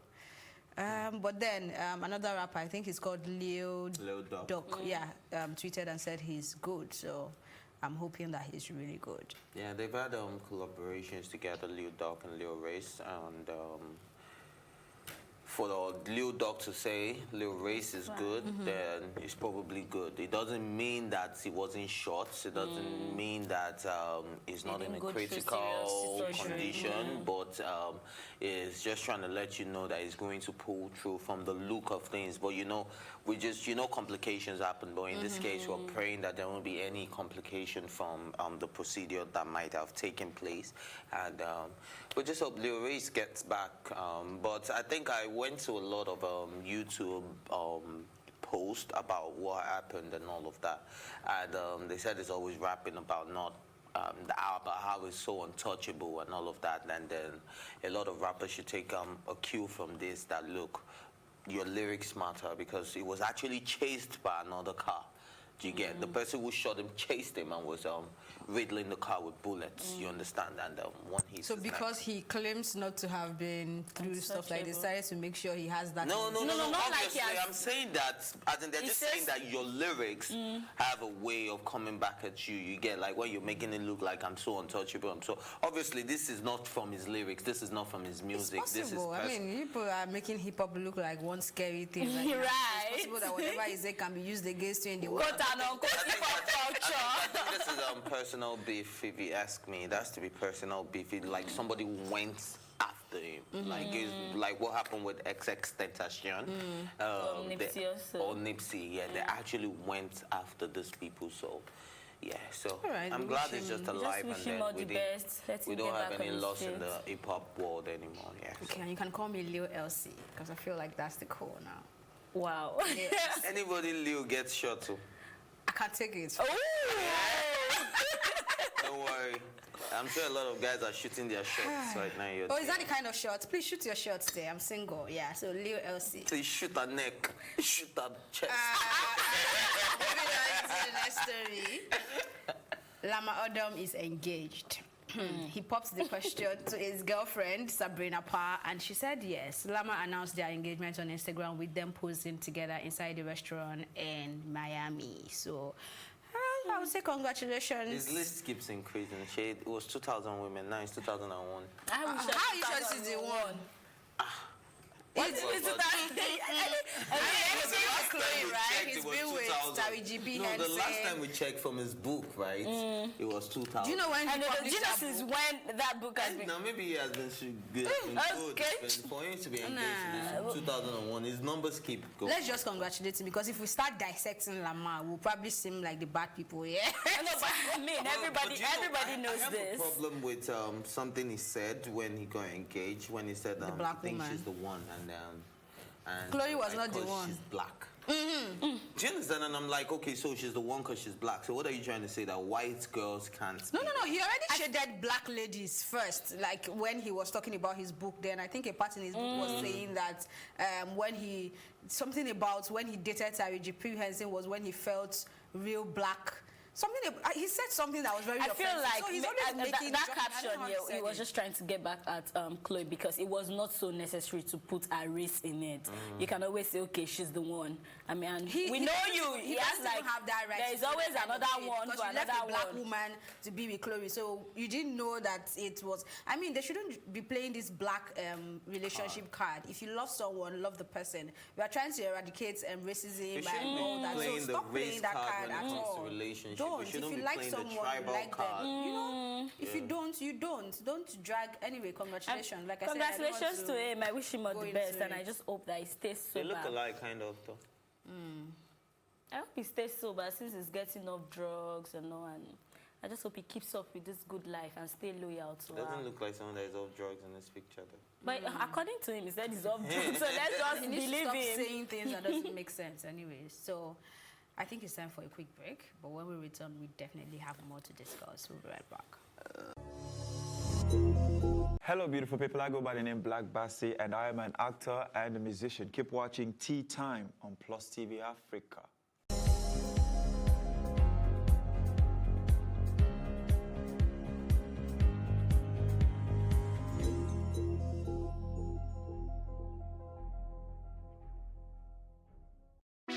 Hey, what's up, guys? You're welcome to another edition of Plus Event, and I remain your host, Ifeoluwa Oshukeye. Your absence isn't an excuse anymore, as Plus Events is all you need, as we bring you the glitz, the glamour, and loads of fun. Oh, definitely, by no question. He's a living legend.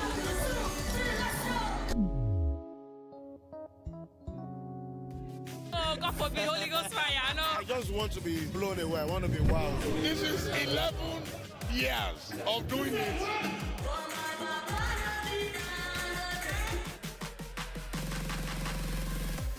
I'm surrounded by so much positivity. No, it's okay. Yo, what's up, my people? It's your boy Starboy Terry. You're watching Plus Event on Plus TV. Stay glued to Plus TV Africa every Saturday and Sunday, 4:30 p.m. West African time.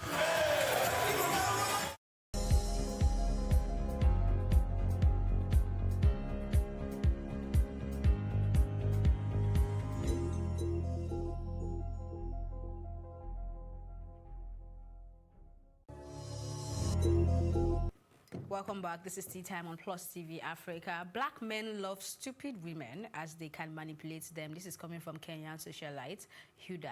I think, is she called Huda Monroe? Or Huda Monroe. Huda Monroe. Okay, so let me just read out what she said.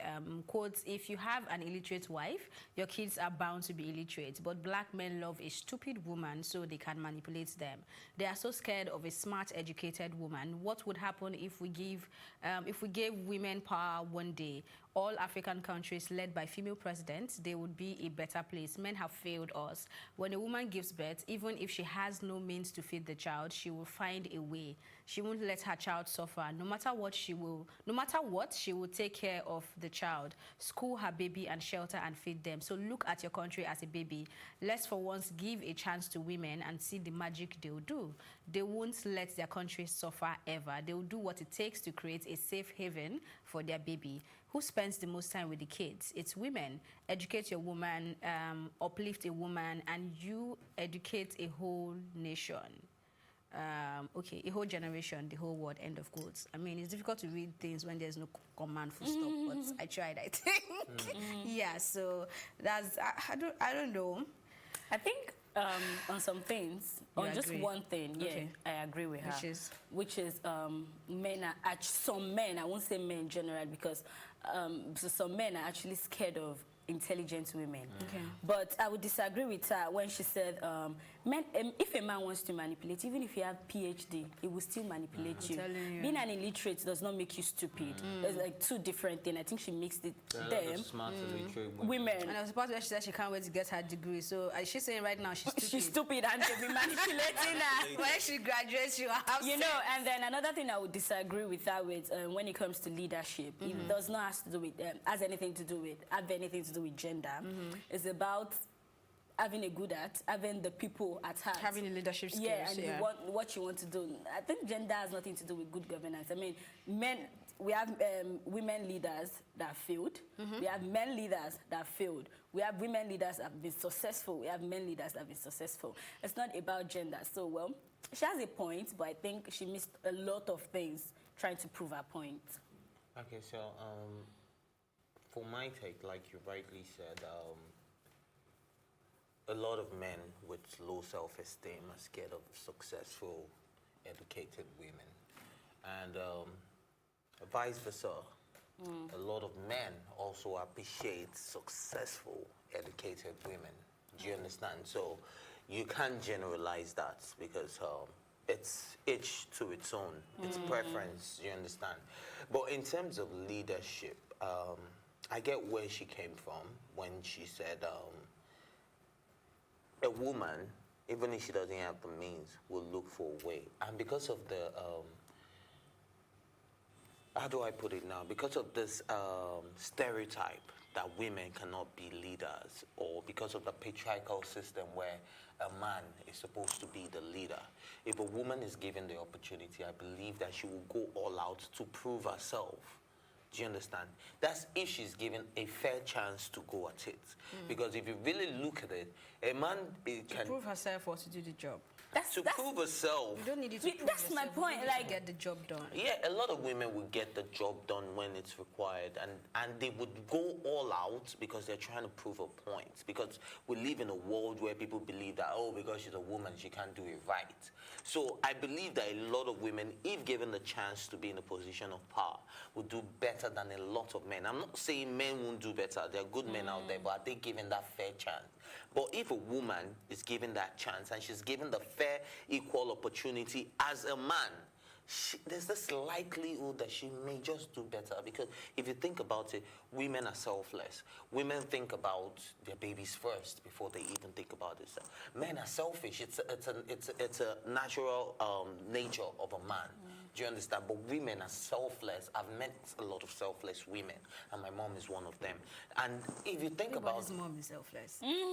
Exactly. So now imagine that a woman sees a country as a baby. She'll go all out. She'll make sure that everybody is fine. I'm not talking about the greedy ones. I'm not talking about the ones that are there to enrich their pockets. I'm talking about the ones that are actually there with the interest of the country at heart. Yeah, I think I agree with what you're saying. I mean, I also agree with what Ewa said when she said that she modeled a whole lot of things up. So if you really want to dissect this, then you probably have to take them line for line and talk about it. But I get her point. I mean, while you were talking, I just remembered the woman like Dora Akunyili.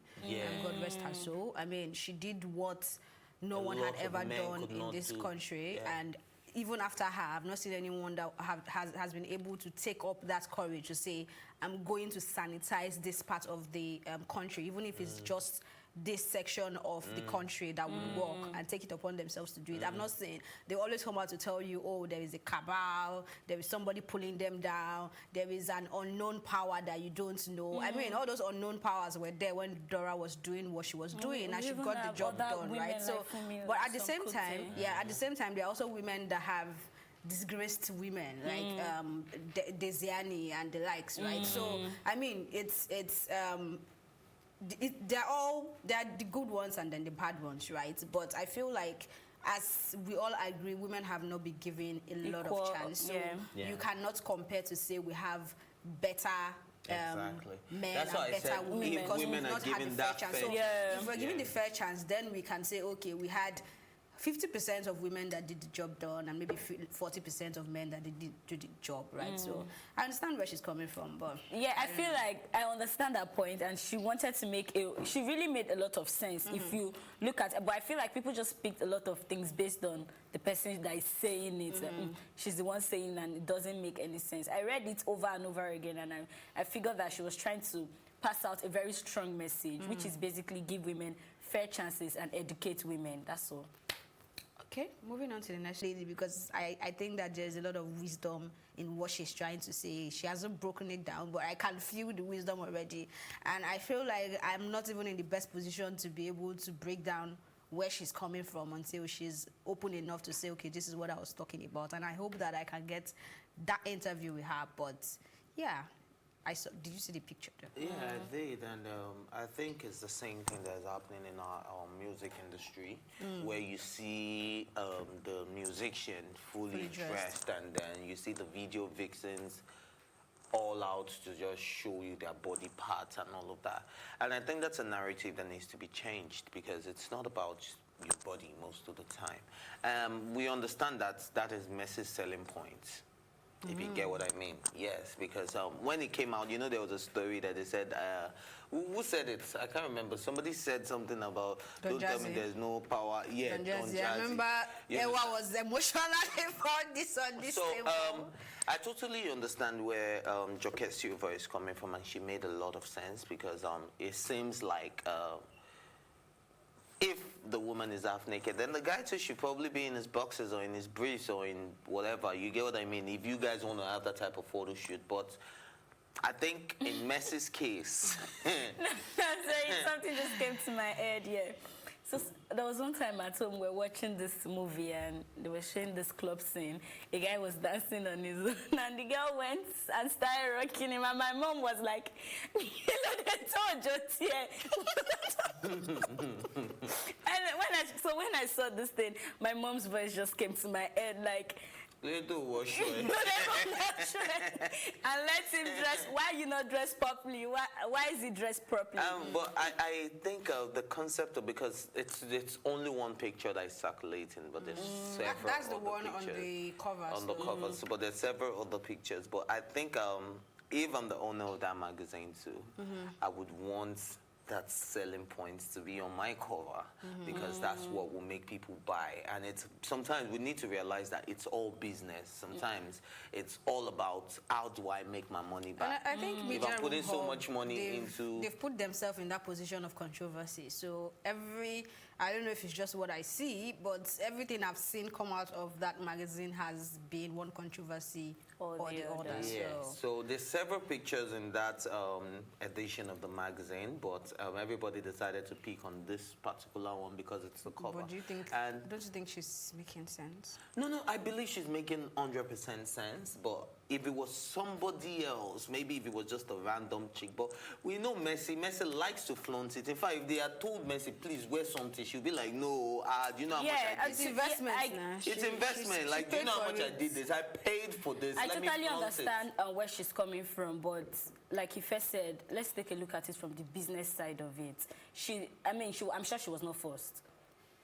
Even if they have told her that, Messi, there's another concept, we want you to wear suits and jalamia, and he will tell you, no, why am I doing that? This is what I want to put out there. And sometimes, I get where she's coming, but this thing, we're the ones that say women owns the right to their body, they can do what they want with their body, and no, it's to an extent, it's her body. I'm sure she knows what she wanted. She was not forced to do that shoot. But well, but we love Messi, and please, we want to see more pictures like that. If I knew what you were going to, so just say, I love Messi. You don't need to drag all of us into this loving. Oh, you don't love just Messi? Say, I love Messi. I love Messi, but she's with TK. Okay, now that's clear enough. It's okay. It's time for a quick break, but when we return, we have one more story to discuss. We'll be right back. Hello, beautiful people. My name is Jide Awobono. I'm an actor. Keep watching Tea Time on Plus TV Africa. Take care.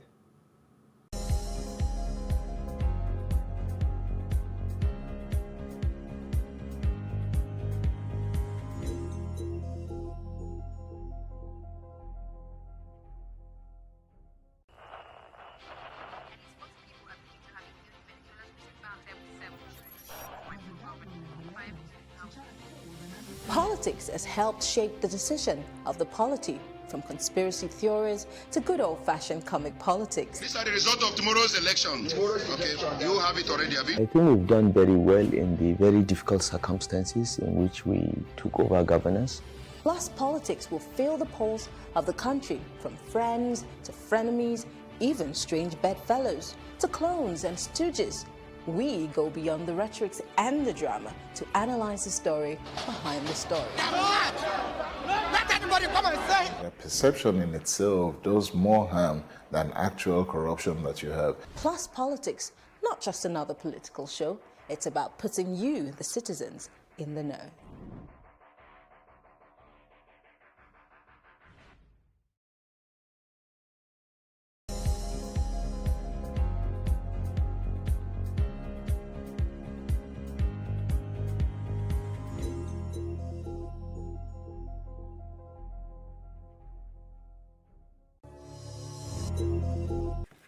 Welcome back. Men should be thankful ladies are just using fetish means to get them to behave properly.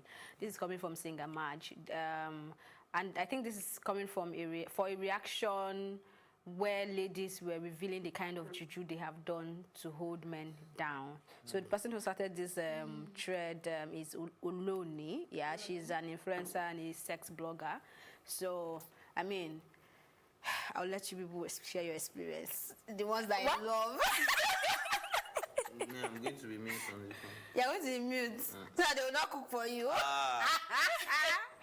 but I feel very serious right now because. What I mean, but I think I get where. Sorry, I think I get where Marge is coming from. So no. Hold on. Okay. Why can't you people behave properly in a relationship? A lot of women do not behave properly either. You said you are not going to talk. Let me finish my own.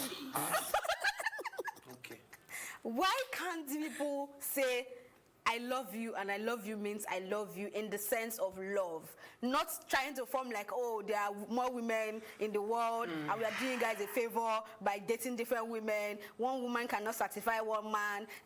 Like, why can't you just behave? I mean, that's what she's saying there. They're not trying to, from the stories I read, I didn't read everything, but most of them were not doing it to collect money.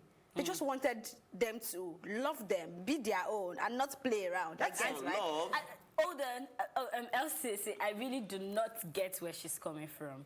To be honest, if somebody does not love you, you can always move on. That's why there's that move on space. No. You can't ruin someone's life because you want to be loved. It's not really your life. Give me love you when I do not. Why did you come if you do not come there to eat food, it do not catch you? So what did you go there to do? No, we're if talking you about, were not in love with her? I don't know if you read the long thread of confessions of women and the things, so many things I cannot say on television. But if you want to go on Twitter, did these ladies just go on the road and see a man? I'm like, oh, I like this one. And then so there are some that they said they met a guy at the gym, and then the guy is a well-known person, and he's not interested. And the next he's a celebrity, and then got his picture. Okay, I'm not in support of that one. Do you understand? Like a man that doesn't even see you, but you just go get his picture and use your I can't say it in English. to go and put him under a spell, and then you now say we have been happily married for 13 years. What's happy about that such marriage? Because Juju is bad. Yeah, a lot of the girls are actually still married or still they're still in a relationship with whoever they did the black magic. And I think this is the time I will advocate to all my brothers out there. You know, I'll be going to church this evening. Stay prayerful. See, this thing will not even stop men. Man, that's senseless for life. You people, if you just 1 week phase. After 1 week, you go back. I'm not going to collect food from any woman for the rest of the year. Trust me, that same day. For the rest of the year, imagine. That's just 2 weeks. So what happens in January? Because I'll be engaged by January. Okay. Are you the Igbo? Don't worry, we'll tell you, we'll disclose, we'll let the cat out of the bag. So you're going to be engaged? Stay online, yes. Just stay online. Stay online. Okay? We'll trend. Okay, so please, ladies, I mean, black magic, juju, it's not fair on anybody, to be honest. Don't, somebody was trying to defend it, saying... saying... you use some juju on me? Oh, no, baby, you just love me. But if he keeps coming back, claiming that... if he keeps coming back and not acting right... Use it. Did I say anything? What was So what does this mean? No. She's advocating that is for black wrong. I magic. cannot do it. That's clear. But if you have the mind, all I'm telling guys now, what I'm telling guys now is they should not do it. If you don't like a girl, don't lead her on. Simple. Oh yeah, we should address that. We need to address that. Let's not lead. Let's stop leading women on.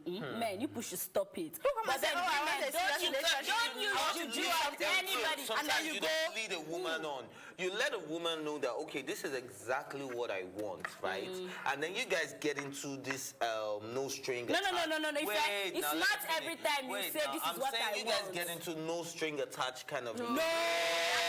You're about people that will lie and deceive women. You get into no string attached relationship, and maybe because the first time was so good, and you're like, holy Lord, you have to be mine. That's not what you said that you're that's scenario. No, that is what I'm saying, because there are a lot of scenarios on this black magic thing on how to hold a man. But I'm telling you that this is my own scenario. That if it keeps coming back, for me, whatever scenario it is, don't use black magic. What you at the Oh, you said. So this is black magic now. Yes, nah. See your thing. This one, pink. Maybe this is your black magic thing. I don't know. One celebrity was trying to justify it, saying that it's not a good thing though. If they don't love women, women can use this because men use women for rituals. She was the one saying it. It's a match. Yeah, it's a match saying it that that ladies use that men should be lucky that women are using things to make them behave properly instead of the usual trend. Instead of the usual trend that they're now using ladies' underwear for money rituals or their body parts, that at least women are not using male body parts for. And I'm like, do you even know what you're talking about? Two wrongs don't make a right. I mean, so why are you going to say it's okay for you to be using I can feel the fear in the face. I don't even want to talk anyhow now before somebody will go and cook. I mean, I saw in the comment section, one guy was like, they cannot try me. One girl said, bro, let's make a deal. He will not even check if he's already in a bottle somewhere. He said they cannot check. No, I mean, you'll not even be aware that. But my brothers, like you first said, please pray hard. Stay prayerful. Just behave well. Don't just like if you behave right. Behave right. And that's how we wrap up this episode. Propose like me. You've not proposed. Very soon. Thank you for watching. And remember, you can catch up on this episode and all our exclusive content by subscribing to our YouTube channel at Plus TV Africa. You can also watch Tea Time on R2 TV and in London on Ben Television. My thank you as always go to my co-anchors, Ewaluwa Ritu and Ifeoluwa Oshokaye, and of course, the entire production team. My name is Elsie Godwin saying thank you for watching and please be faithful.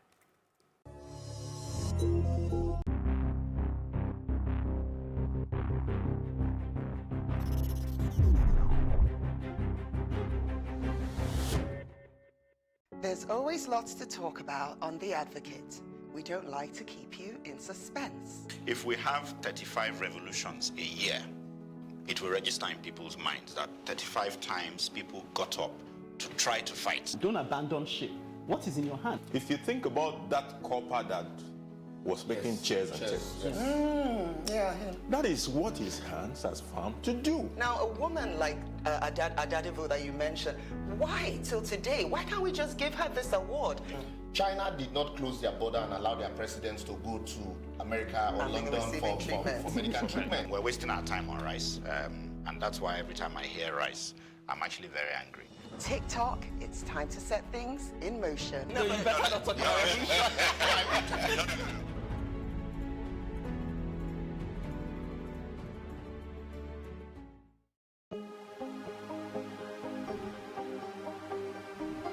Is it for upcoming artists to blow in Nigeria.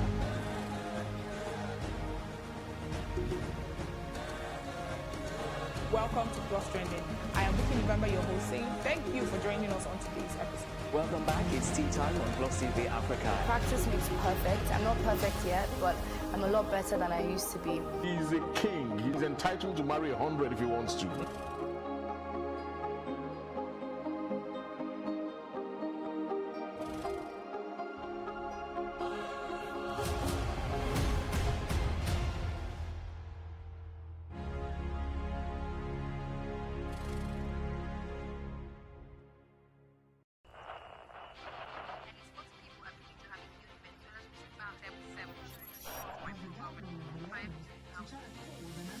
Politics has helped shape the decision of the polity, from conspiracy theories to good old-fashioned comic politics. These are the result of tomorrow's election. Okay, you have it already, have you? I think we've done very well in the very difficult circumstances in which we took over governance.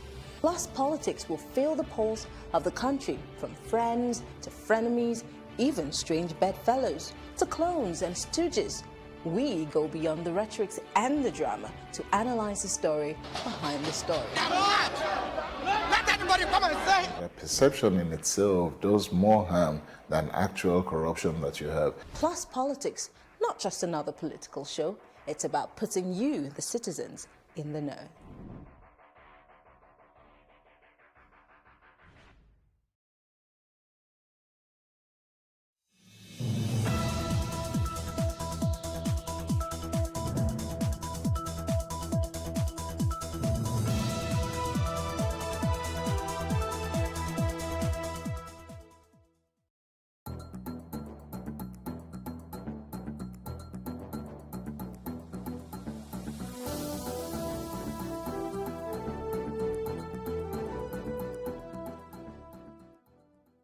Alright, country people, return at top this very o'clock when to join us for news on the hour for Plus TV Africa.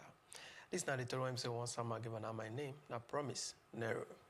They say Boko Haram don't release one 58-year-old man, Moses Oyeleke, and one schoolgirl, Ndagilia Ibrahim Umar, and they don't deal with their families. Now, two local government joint body NGOs, Cartoon Foundation for Peace and Initiative for Peace Building movement do the waka after weeks of talk and battalions for the two people who are bad. As Oyeleke, we don't deal with the bad people for 7 months. Ndagilia say they be hold down for 9 months. Oyeleke when say be one pastor with the Living Faith Church, Maduguri, and they bab with one core member, Abraham Amuta, for April 2019, as they go Chibok local government area of Borno State with charity things when say they won't give the church. They say that they wait for they release the core members when they say they still hold. The Niger Army and they don't put 130 soldiers when say the summer plenty accused give for matter of their duty on trial. They say the trial now the parade when they say don't get the highest number of soldiers for the history of army court martial for the country. The soldiers when they say the matter affect now those ones for the theater command of Operation Lafia Dole inside Northeast. And the soldiers when they say they get the wahala when they say them young Asia and rank people go pass through trial for Maduguri, the Borno State capital, for 2 different court martial when say the army and the theater command just put for ground. That did their early 20s and late 20s. The young soldiers, as military authorities say, they stand trial for say they come off from their duty, Karedu, Yayewaka, to fight against insurgency and other wahala.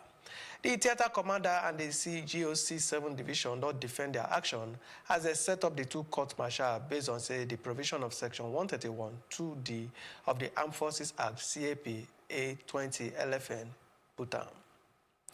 The Court of Appeal when they say they sit down for Ibadan don't confirm the victory of Seyi Makinde of the People's Democratic Party PDP for the Oyo State governorship election.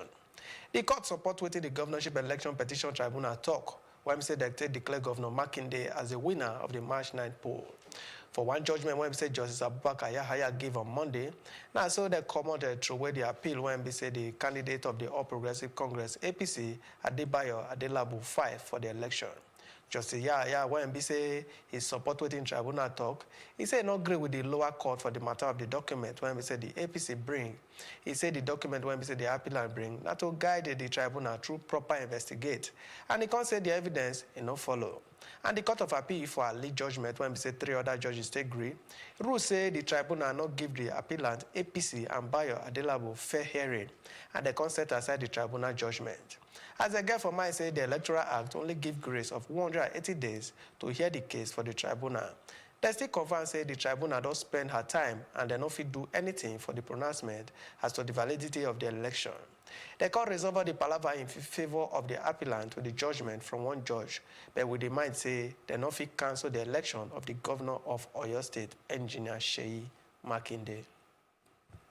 Governor Seyi Makinde of Oyo State don't say the support when say the people of his state give him on March 9, 2019, still they can't pay. This one followed because of the judgment when said the Court of Appeal do for Ibadan on Monday. Makinde for 1 year, this when we say Chief Press Secretary Taiwo Adisadu, he declares say they don't fit take the support from him through back door. The governor say while I no day for the pay center state as far as the election of March 9, 2019, they confirm. On Monday, the Court of Appeal, when we say they still sit down for Ibadan, give their judgment for the appeal by the candidate of the All Progressive Congress, APC, Adebayo Adelabu. For the judgment, the appeal court did not agree give any of the 3K matter when we say the APC candidate put for grant. Professor Pat Utomi, when we say get the Center for Values and Leadership, they called to end the plenty wuruwuru and social injustice for Nigeria. He do this call ahead of the Sister by annual Godi Jidema Foundation annual lecture, where they say it will happen later this month with popular Kenya anti-wuruwuru crusader, Professor Lumumba. That at the center of modernity, at the center of the whole essence of democratic tradition is the quality of public conversation that takes place in a society. Now, the public sphere is the arena of rational public conversation. And society's growth is fundamentally a function of the quality of that rational public conversation. And one of the tragedies of the African condition is that we've not created public spheres. We've not created marketplaces of ideas. Conversation is abuse on Twitter, ethnic abuse, any kind of abuse. And we have a duty in seeking to elevate our democracy, to create that platform for public conversation. Part of what the Godi Jidema Foundation is trying to do with this lecture series is really to elevate that marketplace of ideas, the public sphere, and very importantly, to add to rational public conversation. And one of those who've tried very hard, with passion, to do this on the continent is PLO Lumumba. And it will be interesting to see how we as an elite engage him in Nigeria. Utomi say the government fight against wuruwuru. It be like tongue when we say it dey for mouth. Challenges with the Nigerian experience is that Nigeria is often referred to as a recursive context, a recursive economy, recursive, recursive 2 steps forwards, 3 steps backwards, and all of that. Obviously, you can look at many things when you assess the struggle with corruption, I'd like to say, rather than fight against. I think more importantly, putting systems in place that reduce discretion, do more than just looking for who to arrest and put on trial.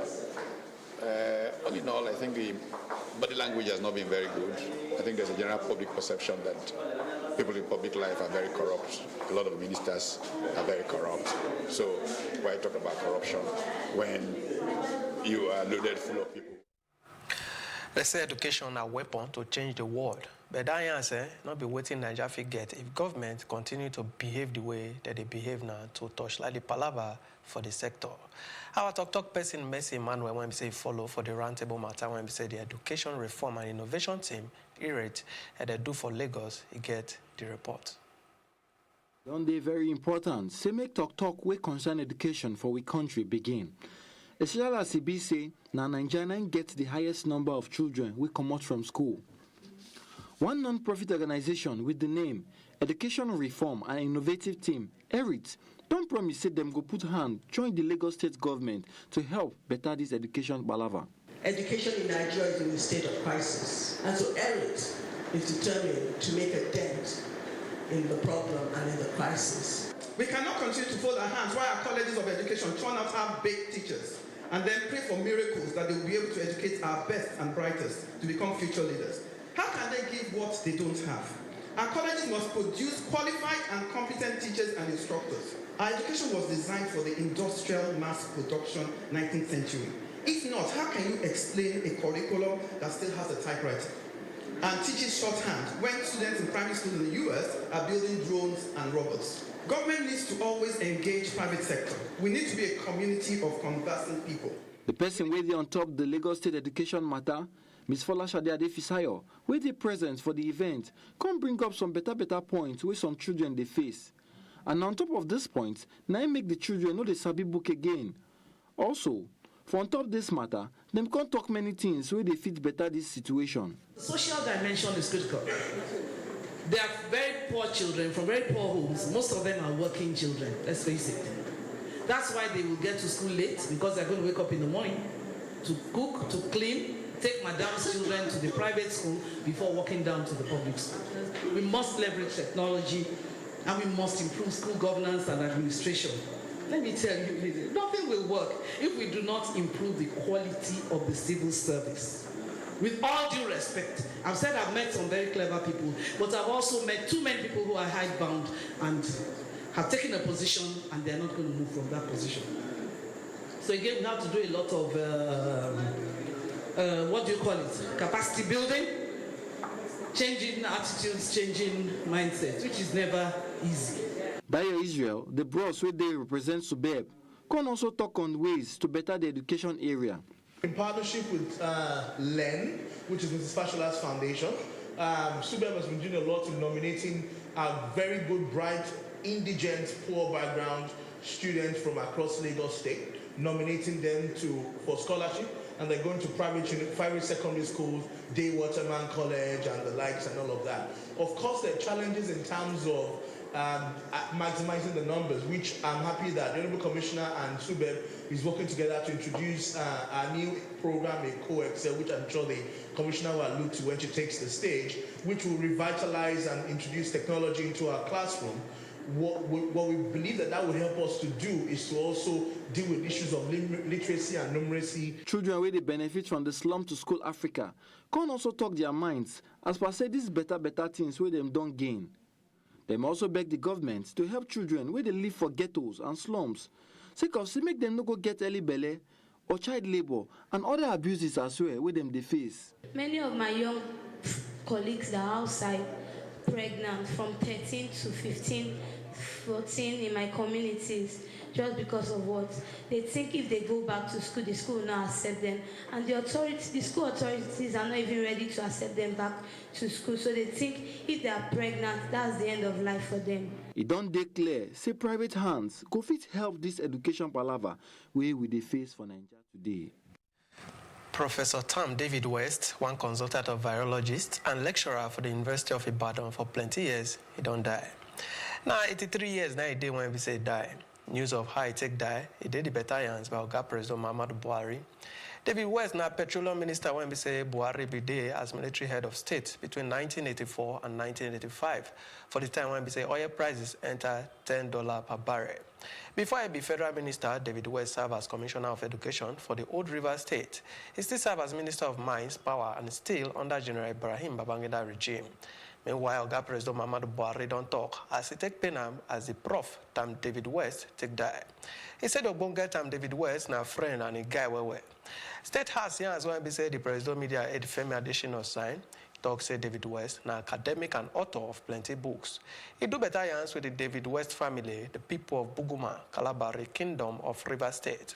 The academia and all those when be say they love Tam David West and every other people when be say they did them.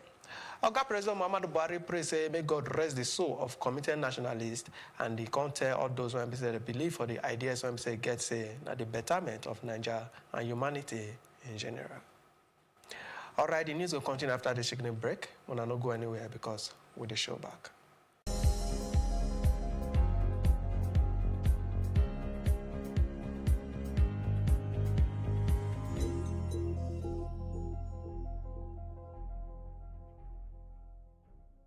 They say 8 South African police officers on show face before the Pretoria High Court for they say they kill one Niger person.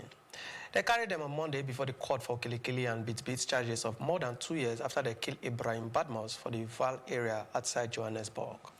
They delayed the court session for like 2 hours before they start. Bad boss wey be say be 25, now they kill October 2017 for one waka of police raid for a house where say share with some people. The Shemo Chief Executive Officer of the Nigeria Diaspora Commission, Abike Dapiri Erewa, we don't say the palaver don't command the confidence of Nigeria and ginger of authorities to stop more killy of Nigeria people when say that they stay for South Africa. One Rwanda opposition of Gas say she don't come out from power as chief of the political party when say she start and she they launch one new one. Victoria Egabire say she dey come out from the FDU Lincoln party when be say after police do yanis with her for one kolobo when be say they take Dugbege for one popular tourist area near Congo when be say they take kill at least 14 people. And police kill 90 people when be say they Dugbege. Egabire, he say she tell police say she no believe in armed struggle. FDU Lingingi, when in Kingi, na part of P5 grouping of political joint body, when Rwanda government call say na terrorist joint body early this year. One United Nations expert a report show say the P5 get wahala joint body when be say that they operate for Congo. They don't stop in Gabire, make she no contest election, but she say she hopes say they will let her register a new develop and liberty for all parties. They say the state-run Fana Broadcasting Corporation reports say Ethiopia Council of Ministers for the weekend don't approve one bill where we say the Attorney General do to fight news and hate speech.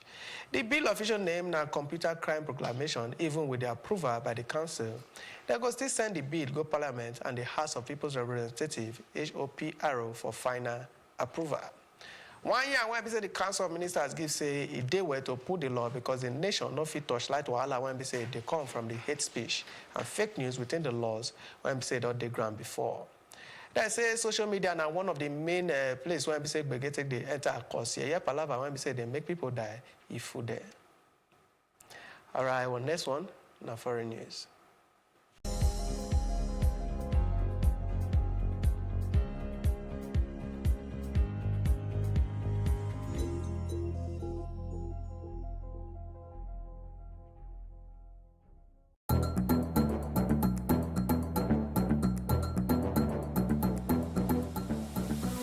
Country people, we dey thank una one that joined us on top News on the Hour for Plus TV Africa. This na number 63 Massey Street for Itafaji, where building just collapsed by 10 a.m. this morning. They say the Oga of the indigenous people of Biafra, Nnamdi Kanu, don't tell federal government say if they provoke him, it go cause wahala for inside the country. Because if the British citizen no be say you go enter Nigeria, come cause kasala, run go Britain, go stay in peace. Them say na the diesel truck catch fire. As they try offload the diesel way they inside, come out. Fire department come, try quench the fire. For the first time for Nigeria, every will enjoy television news for Ogbonge Pidgin English. For more tori, make una kukuma follow us at Plus TV Africa on top Facebook, Twitter, and Instagram. Make una subscribe to our YouTube page and for Star Times on channel 308.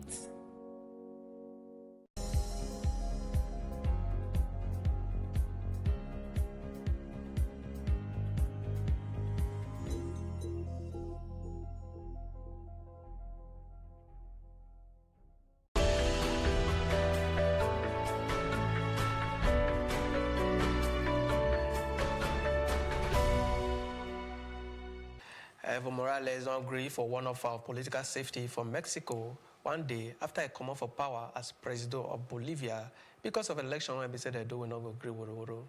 For one tweet, he said it depends to come out from Bolivia, but it go show back with more strength and energy. Mexico Foreign Minister Marcelo Ebrard confirmed say Morales don't enter one Mexico government plane. Meanwhile, Bolivia military commander ordered troops made a backup police when say they don't begin with Morales supporters. Some 20 people when say they did the report say they're injured for the begin. They say police fire tear gas for people when say that they do will not go great when say they fill the streets with stones and also that they cause wahala for the morning trains on Tuesday for the second day as Hong Kong 5 months of anti-government will not go great. It don't enter another level. We now go greet people and police do begin for plenty university campus as they cancel class. They close down roads for now, and passengers for one commuter train do some waka for the station, and they come escort them along the track for one video when say they show for Hong Kong television. For some weeks now, we now go greet people and the pro-Beijing supporters on the scatter shops and train station for the other side. Hong Kong Oga Carrie Lam, when we say they yarn with news media after one weekly meeting with advisors, he cause made a block the money worker when we say be selfish worker. Officials talk say rescuers for Bangladesh, they struggle on Tuesday to come up passengers from Mangalore wreckage after 2 trains collabo. When we say they kill like 15 people and injure more than 40 people. One train when we say they come from the southern port city of Chittagong and one from Dhaka hit themselves around 3 a.m. from morning inside Brahmanbaria, about 100 kilometers, 60 miles east of the capital. When we say scattered 3 compartments of the Chittagong bound train. District official Hayat Udola can tell Reuters for telephone say now 15 body they don't see from the accident site for now. And they said the number will still go up as they do the rescue. When we say they mounted by fire, police border, guard and army officials. Can say they don't carry more than 40 people when we say they injured go hospital. And say some they face a serious wahala for them. They say plenty passengers but they sleep when the wege they happen. All right, that one I will get for inside the news. For now, we'll enter our business news.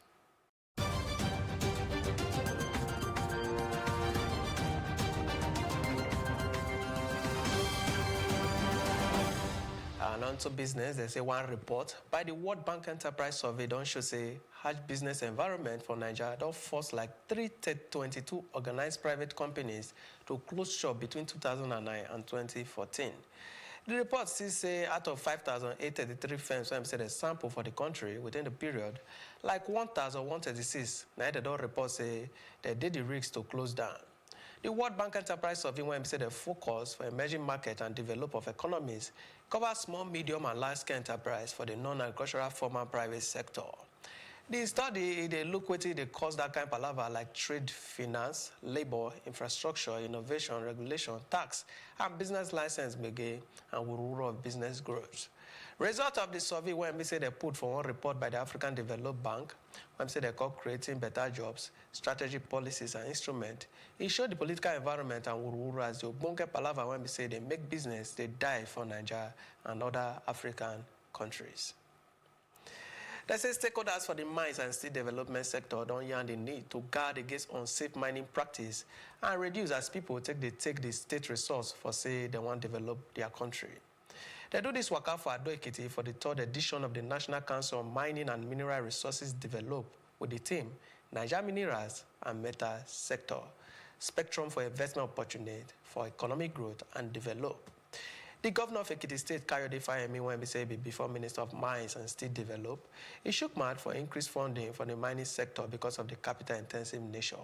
For in part, he said the Minister of Mines and Steel Develop, Olamilekon Adegbite, said like 1,346 artisanal mining operators now don't form a joint body so that they fit enter small-scale mining license. And they can say under the government mining financing support money, qualified artisanal mining operators fee access between 100,000 and 10 million for business support. The recent vital revelation by the Honorable Minister on the status of the 2.5 billion naira solid mineral development fund that we placed in the Bank of Industry, where he affirmed that only 95 million naira has so far been accessed, is something that should worry all of us. Our hope and expectation was that players in the sector will quickly access this and justify additional resources to be raised. The ministry has, as one of its priorities for implementation of the roadmap, the need to improve on the engagement of stakeholders at the sub-national level, particularly state governments, local governments, and communities. We have been mobilizing all critical stakeholders in the mining ecosystem, working together with government at all levels to achieve the desired results. The recent vital revelation by the Honorable Minister on the status of the 2.5 billion naira solid mineral development fund that we placed in the Bank of Industry, where he affirmed that only 95 million naira has so far been accessed, is something that should worry all of us. Our hope and expectation was that players in the sector will quickly access this and justify additional resources to be raised.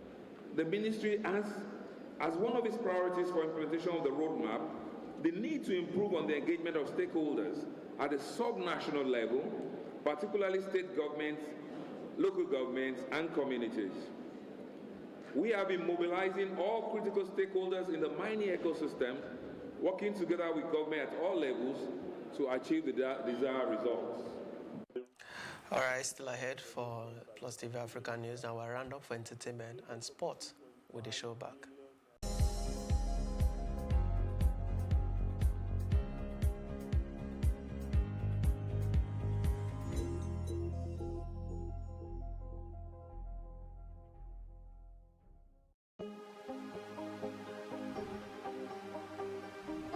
Is it for upcoming artists to blow in Nigeria.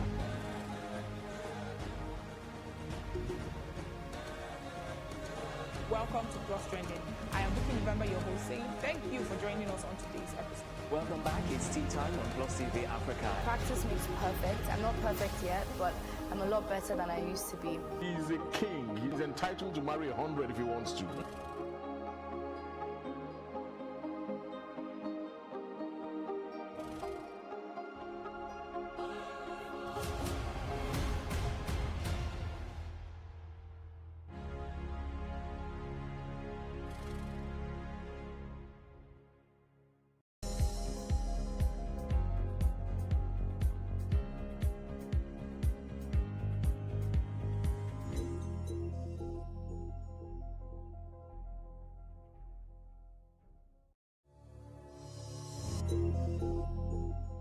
And on top entertainment, they say Lamar Odom, they marry Sabrina Parr. Lamar Odom are ready to tie the knot soon as he just proposed giving girlfriend Sabrina Parr. The before NBA star Trevor Disian for Instagram page on Tuesday, November 12, 2019, where he takes share one photo of Sabrina and himself. She take care and she say now the one, Lamar Odom and Khloe Kardashian make the news some years when episode of pass when they married for September 2009. All right, that one of entertainment. The next one, now for sport.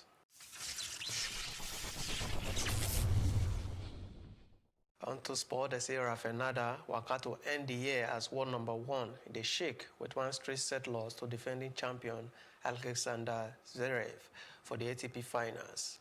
The Spaniard had to get wahala before the season-ending event for London with one belly injury. When say they win 6-2 to 6-4 for their opening round robin match. Another one say never complete one tournament in September US Open. Now they come out from salt and error prone.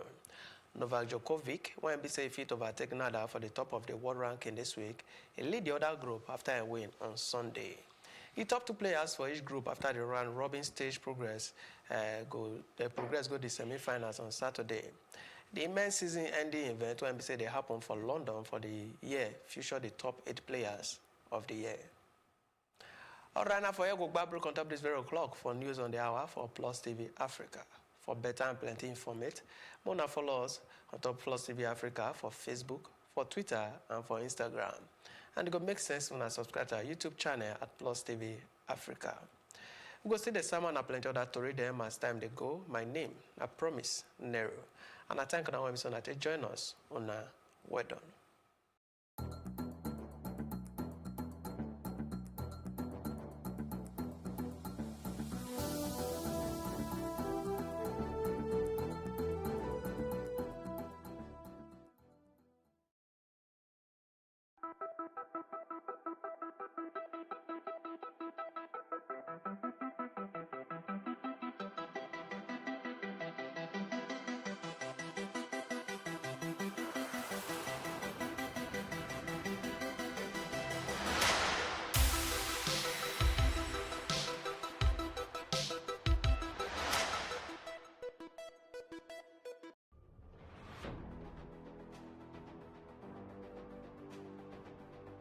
A lot of the jobs that exist today will not exist in the next 10 years.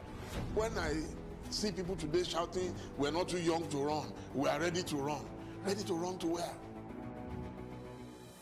The people of excellence are, to a certain extent, being held ransom by idiots and bandits. Once you are in government, you believe everything you do is right. And once you are in opposition, everything the government does is wrong. And so it's time for us to take over power.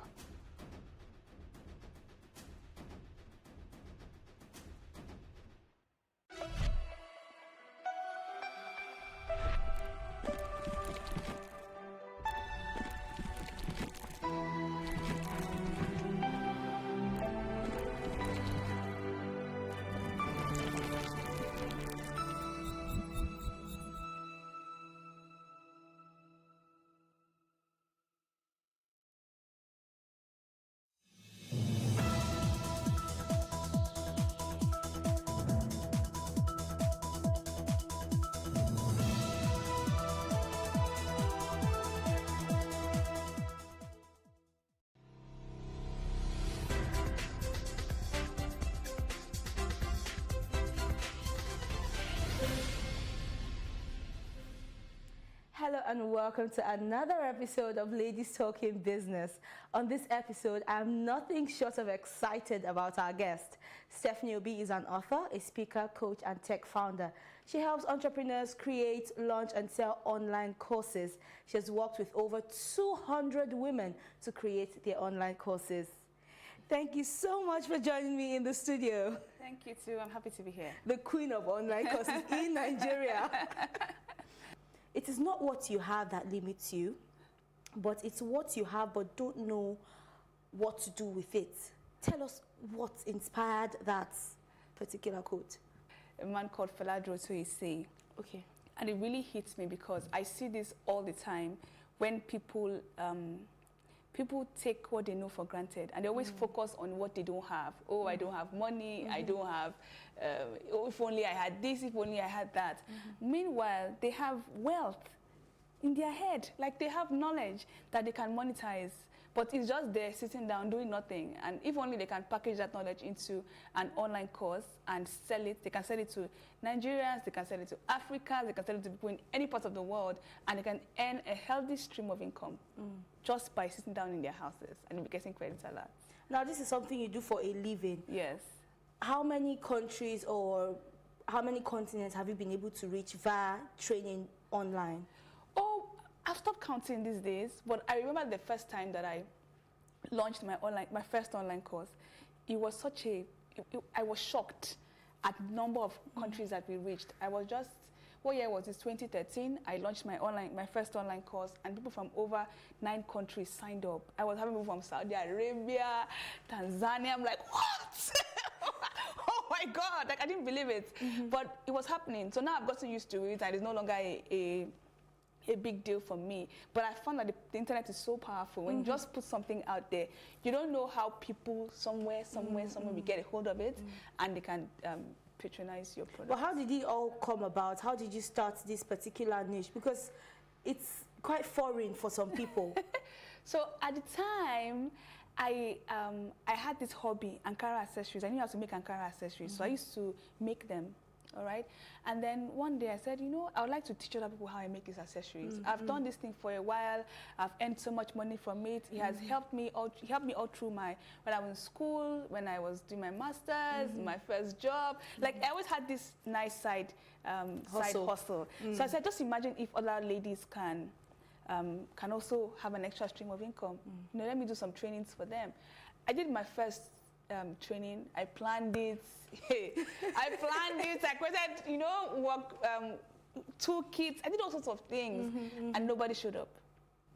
Nobody, not one person. And so, you know, it was a very, it was very emotional for me. I cried and cried and cried, and after crying, I cleaned my eyes and I said, there must be something I did wrong. Let me figure out what it is. And I realized that I didn't market it properly. I didn't market it online. At the time, I thought that social media was a fad, and it would just, you know, after a while, all these buzz about Facebook would go. But when I saw that I had this training program, nobody attended it. I said, let me go and try social media marketing. Let me really put myself out there. And so I did this training, and the first class, 4 people came.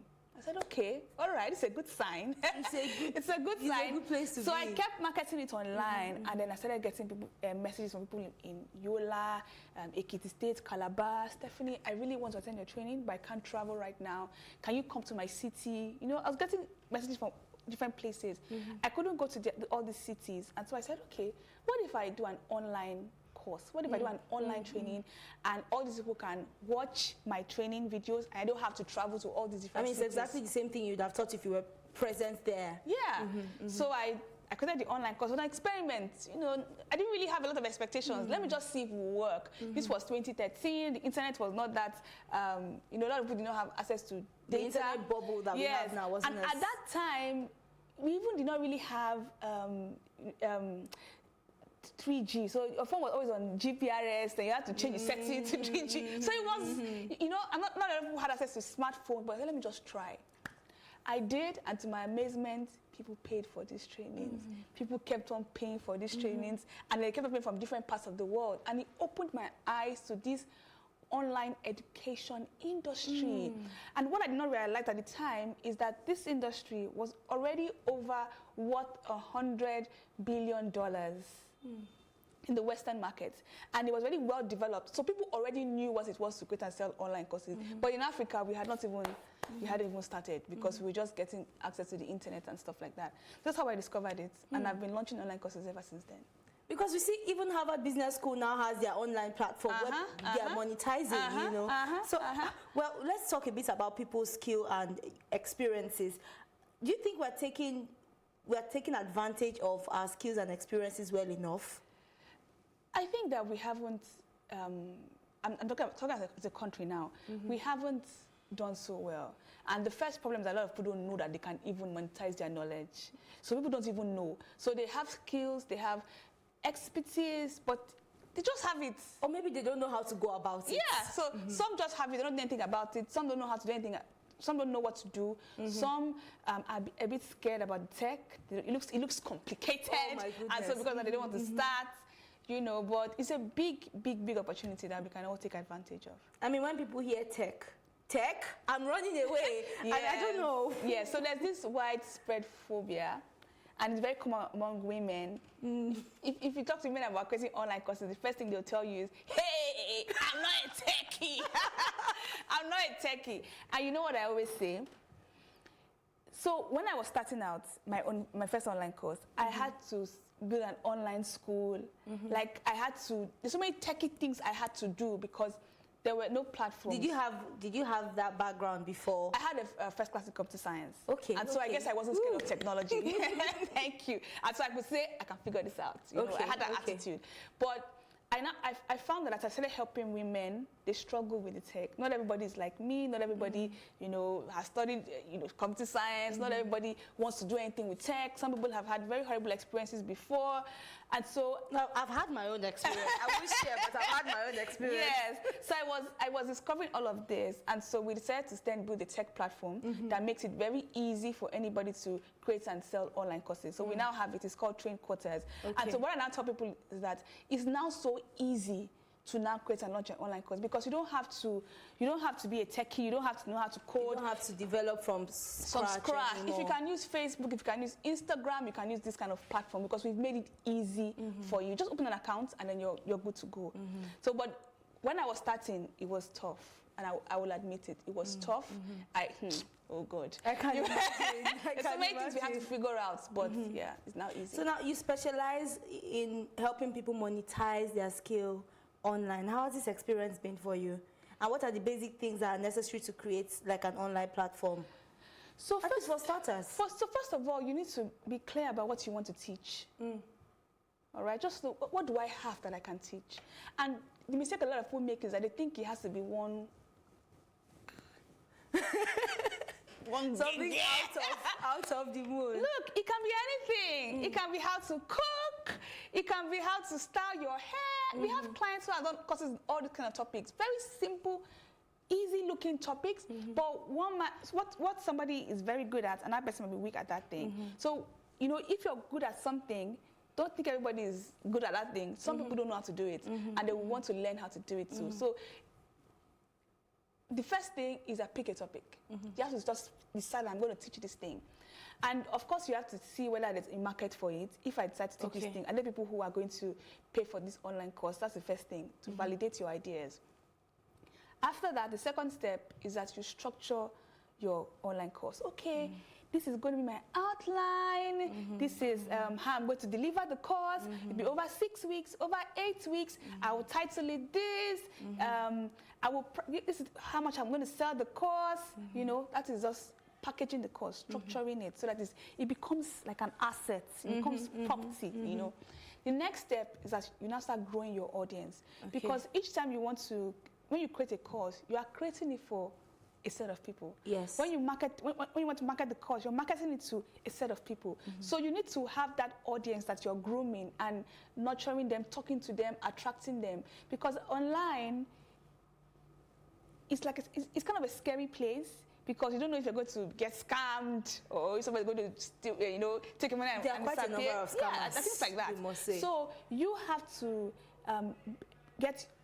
first of all, attract your audience, then get them comfortable with you, get them to trust you. I think that's very important. Yes, it's very important. So that they feel like, oh, if I send her money to pay for this online course, she won't run away with my money. She's going to give me the videos I paid for. Yes. So that's very important, growing this audience and getting them to know you, to like you, to trust you, to rave about you, talk to their friends about you. When you have this audience, you can then sell your online course to them. And you can sell multiple online courses to them, but this time they'll easily buy from you because they now trust you, all right? And then, funny enough, the last step is to create your course content. Because all this is work. Growing that audience, getting them to trust you, that is where the work really is. But the last step is shooting videos and talking. If I wake you up from sleep and say, come and teach you this thing, you know it. So you just quickly talk about it. But the part that requires more work is getting people to trust you online. All right, you talked about creating videos, for example. Do you have particular kind of cameras that you recommend that these people make use of? When they take a look at some of the videos you create, not some, all of them as a matter of fact, there's this crisp, pretty, almost very clear touch to it. What's the secret? Because honestly, I've seen some videos online, just the quality puts me off. Once what was this person thinking? Sometimes the person's head starts from here.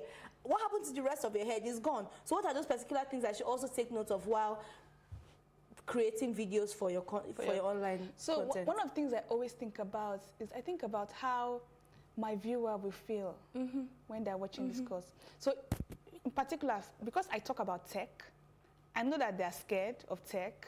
I know that they already have fences up. And so I try to make them feel comfortable. So make the place look nice, make it look, so it's intentional. So you make the video, the ambience look nice. They enjoy watching you. They enjoy listening. They don't even know when they're like, okay, this is not that scary. Tech in a pretty space. Yeah, it's not that scary. But that's for my own audience. Okay. Now, if I was speaking to a different audience who did not care about all those, you know, bells and whistles, you can make it, okay, guys, this is what we're going to talk about. We're going to do this, that. So it really depends on the audience you're speaking to and how you want to make them feel. That will then determine the ambience of your course, of your videos, the voice you use, the decor, like the background and all of that. It really depends on the audience.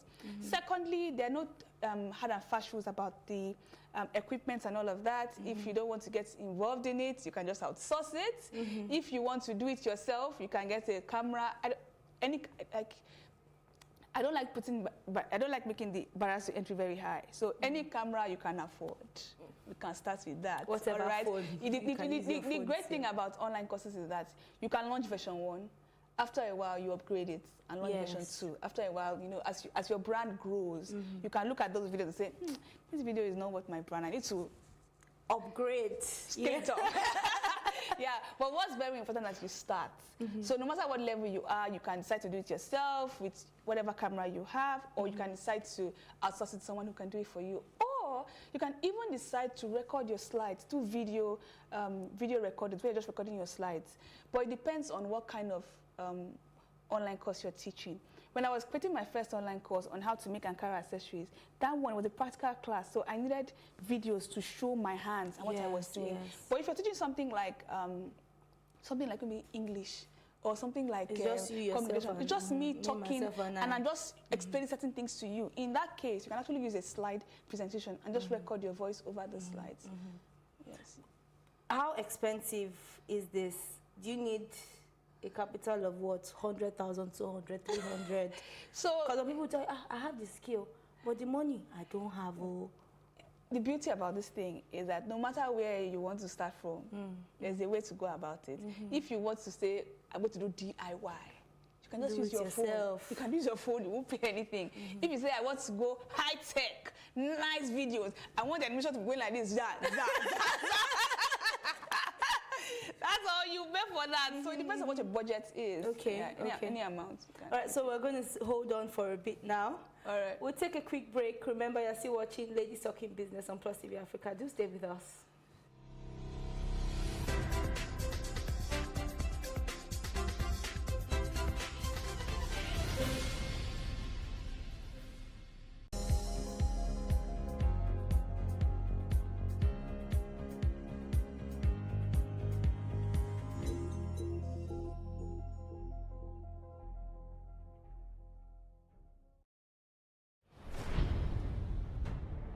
Far away in a foreign land, they have embarked on a new adventure.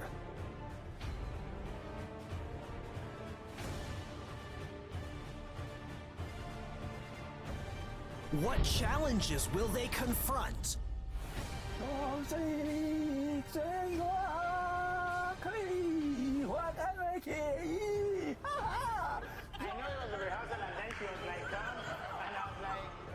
What pleasures will they experience?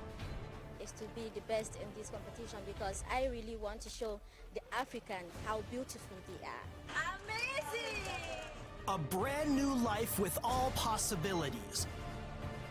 Nigerians in China on StarTimes.nkoa.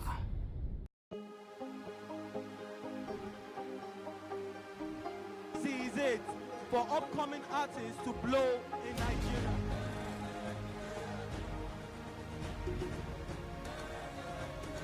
Welcome to Plus Trending. I am Vicky November, your host, saying thank you for joining us on today's episode. Welcome back. It's tea time on Plus TV Africa. Practice makes perfect. I'm not perfect yet, but I'm a lot better than I used to be. He's a king. He's entitled to marry 100 if he wants to.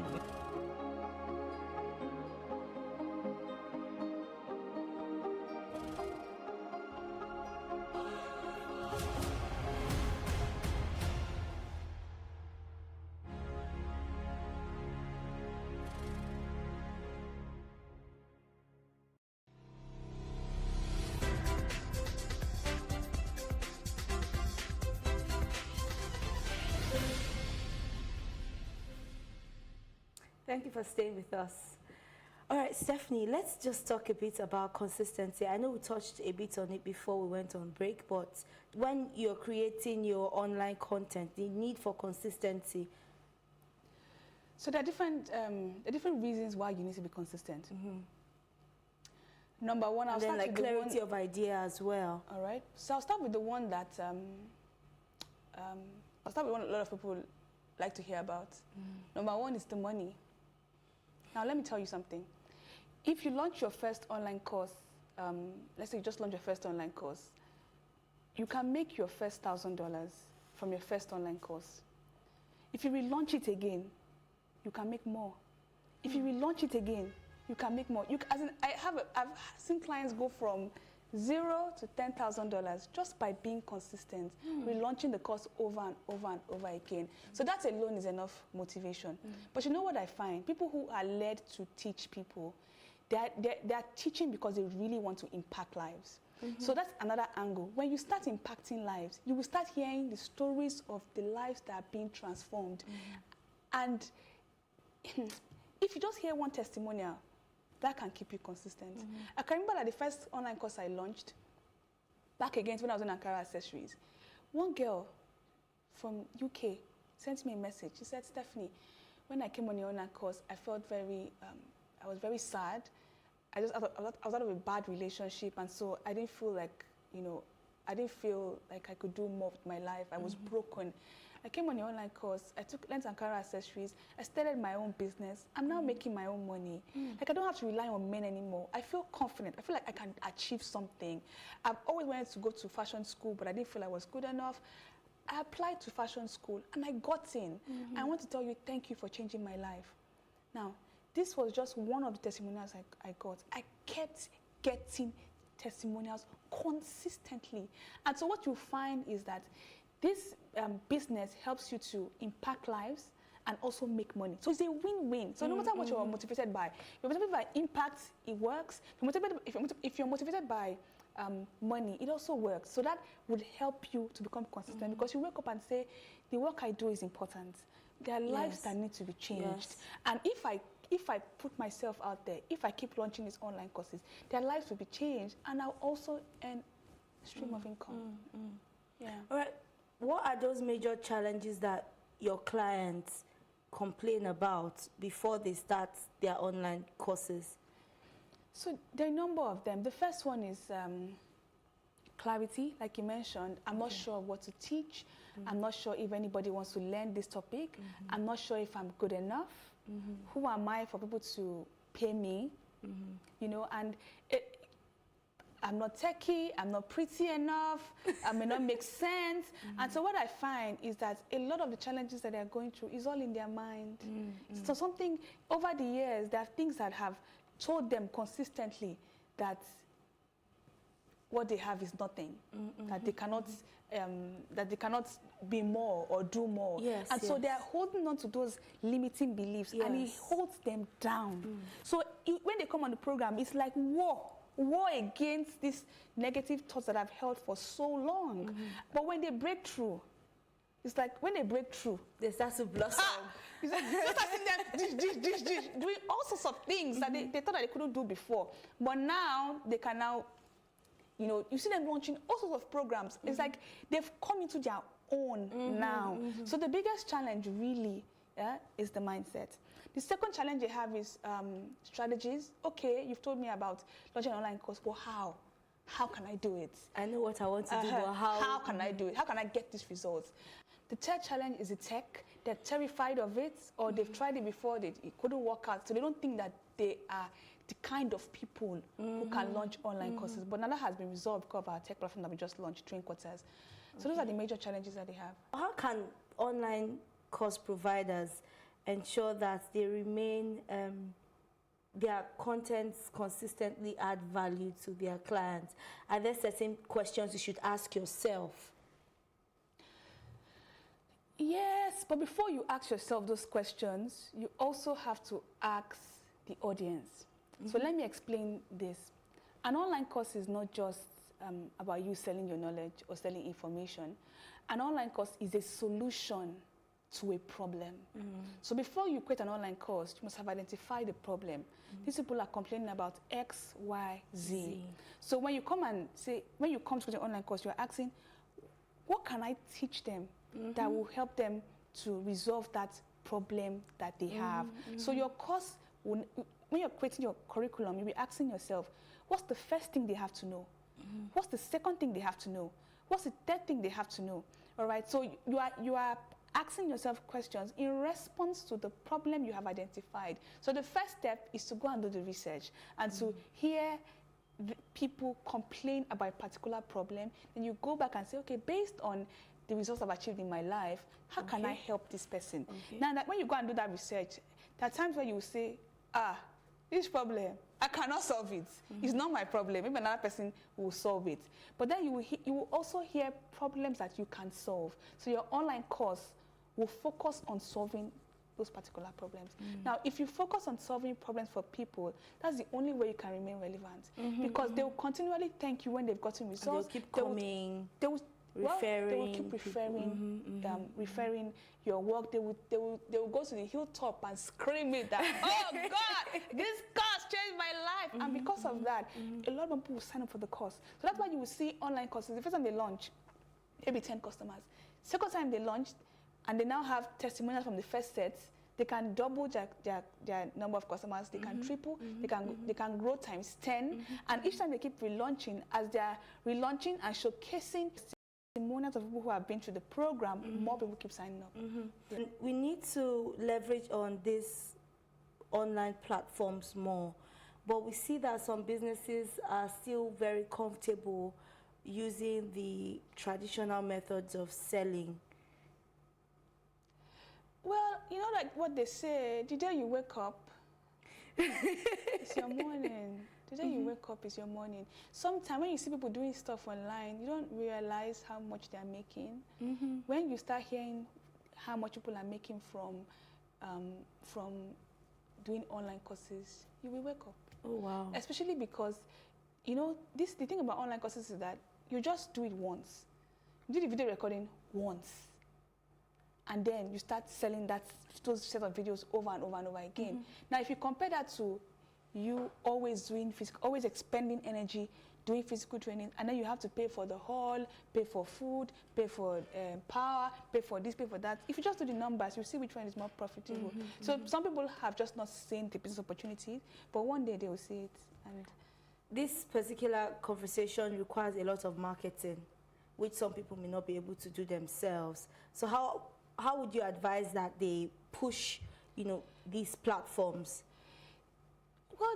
Well, especially if you're speaking to consumers, like individuals, there's no business, B2C related business that does not involve marketing. So if you are somebody who doesn't like marketing, it's a bigger problem. It means that other parts of your business will suffer. Yeah. So this is something you have to outsource if you're not the... I would say that you need to just deal with the reasons why you don't like marketing. Yeah, deal with it, because, you know, marketing and sales is the soul of the business. So it's what keeps money coming in consistently. So if you have a problem with marketing your business, then there's a bigger problem. We have to then deal with why are you not comfortable marketing your business? Do you feel like you're not giving value?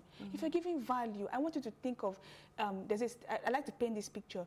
Imagine somebody has headache and you have Panadol, or you have a brand that can, a drug that can solve that person's problem. Or the person has a disease or something, and you have a solution to that problem.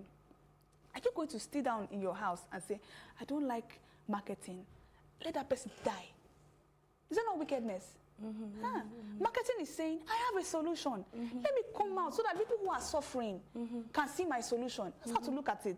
So it's not about forcing your product down people's throats. It's about saying, let me go out there and showcase my solution. People who need this will pay for it. And when you go with that mindset, it's not difficult to market an online course or any other product that you have. And I think one of your selling points, I must say, at this at this particular juncture is your smiling, because I think that is one thing that everybody wants to come to your page and see you smiling. Oh, if you're running an online course, I don't want to see you. Well, you know, is this supposed to be the person teaching me for the next 1 month? Let me tell you something. It's just my own brand. Because some people come and see me smiling and they're like, oh, this girl, she's smiling. She does not know serious business because she's smiling. Let me go to somebody who, you know, wears suit, jacket, and be serious face. So you attract your tribe. So I've attracted a tribe of people who want to see a smiling face, happy people, and at least they are smiling as we're talking about the tech. All right, but some other people want somebody who's a bit more serious and stern, uptight. You know, to each his own. Man know your business, know your tribe, and just stick to it. Thank you so much for joining me in the studio. Thank you, Stephanie. Thank you. And that's all on Ladies Talking Business. For more content of this nature, do follow us on Plus TV Africa on Facebook, Twitter, Instagram, and YouTube. You can also follow my social media handles at Ubani Irene on Twitter, Instagram, and Facebook. Thank you and bye. Until next time, I remain your host, Irene Ubani.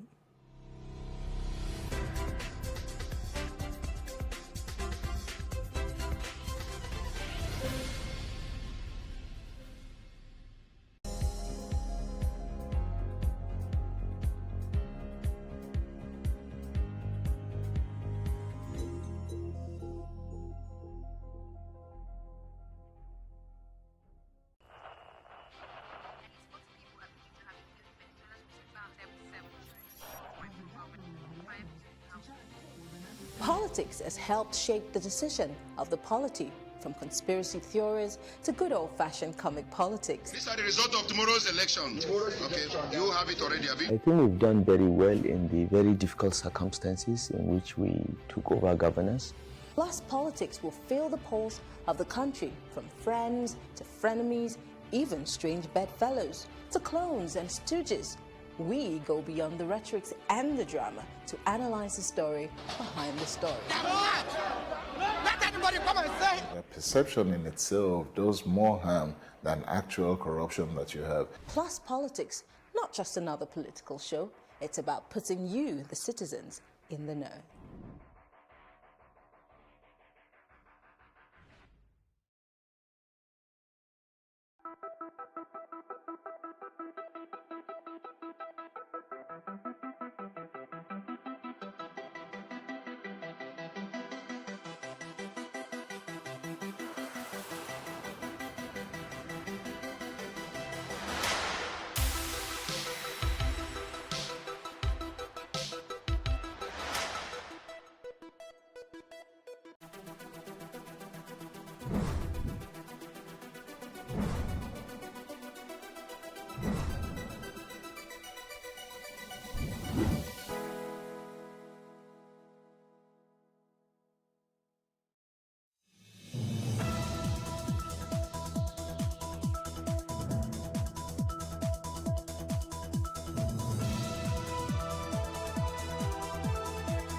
Many thanks for joining us on News on the Hour on Plus TV Africa. Here are the stories making the headlines, and I am Amaka Okoye.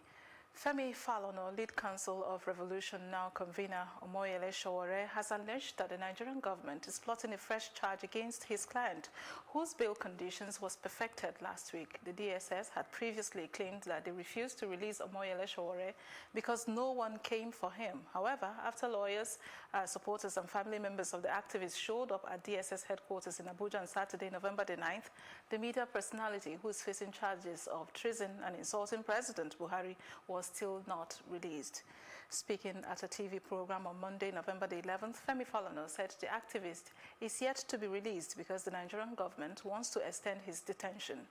The senior advocate of Nigeria also claimed that he was reliably informed that the DSS is looking for new evidence to ensure that they further detain the Revolution Now convener. He further stated that they will be filing contempt charges against DSS Director General Yusuf Bichi following the secret police refusal to release the media personality even after perfecting his bail condition. Now, the Nigerian Army has put on trial 130 soldiers accused of various offenses in the course of their duty. The trial is said to be the parade of the largest number of soldiers in the history of Army court-martial in the country. The affected soldiers were reportedly those in the theater command of Operation Lapia Dole in the northeast. The indicted soldiers, who are young in age and ranks, will undergo trial in Maiduguri, the Borno state capital, at two different court-martial recently inaugurated by the Army and the theater command. They are in their early 20s and late 20s as well. The young soldiers, according to the military authorities, are standing trial for dereliction of duty, indiscipline, desertion, cowardice, and lackadaisical attitude to the fight against insurgency, among other offenses. The theater commander and the GOC 7 Division have defended their action in setting up the two court-martial based on the provisions of Section 131, subsection 2D of the Armed Forces Act. The Nigerian Guild of Editors has called on the federal government to rescind its decision to regulate the social media. The Guild, in a communique issued after the meeting of its standing committee on November the 8th, said the government's plan on social media contravenes Section 39 of the 1999 Constitution as amended, which guarantees every Nigerian citizen the right to freedom of expression, including the right to hold opinions and to receive and impart ideas and information without interference. The communique was signed by the acting Nigerian Guild of Editors President Mustapha Issa and General Secretary Mary Atolabe.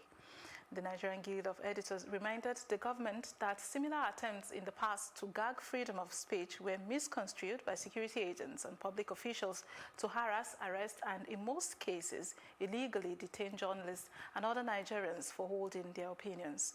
It advised that rather than go ahead with the decision, the government should seek ways to maximize social media to disseminate information on the activities and policies of the government. Away from that matter, a 50-year-old man, Moses Oyeleke, and a schoolgirl, Ndagiliya Ibrahim Umar, have been released from Boko Haram captivity and reunited with their families. The release was facilitated by two local non-governmental organizations, Khartoum Foundation for Peace and Initiative for Peace Building Movement, after weeks of negotiation and dialogue with the Doe's abductors. While Oyeleke has been in captivity for 7 months, Ndagiliya said she was held for 9 months. Oyeleke, a pastor with the Living Faith Church Maiduguri, was kidnapped alongside a corps member Abraham Amuta in April of 2019 on their way to Chibok local government area of Borno State with charity materials donated by the church. The corps member, however, is yet to be released.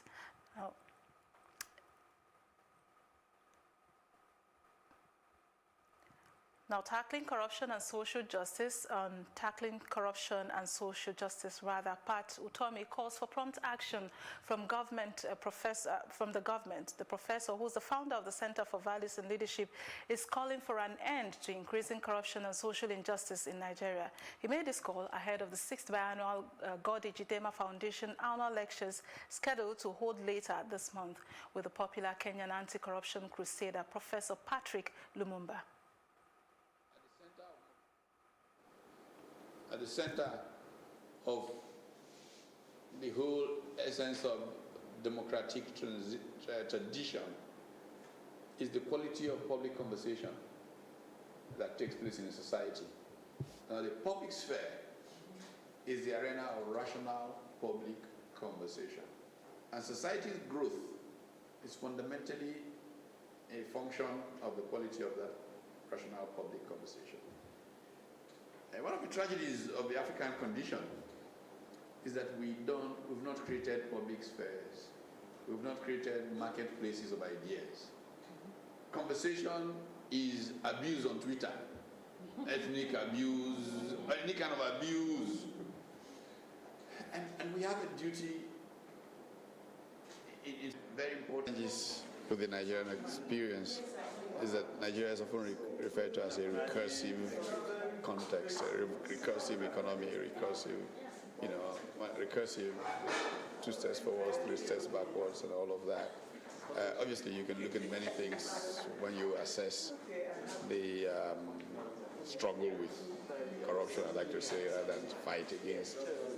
I think more importantly, putting systems in place that reduce discretion, do more than just looking for who to arrest and put on trial.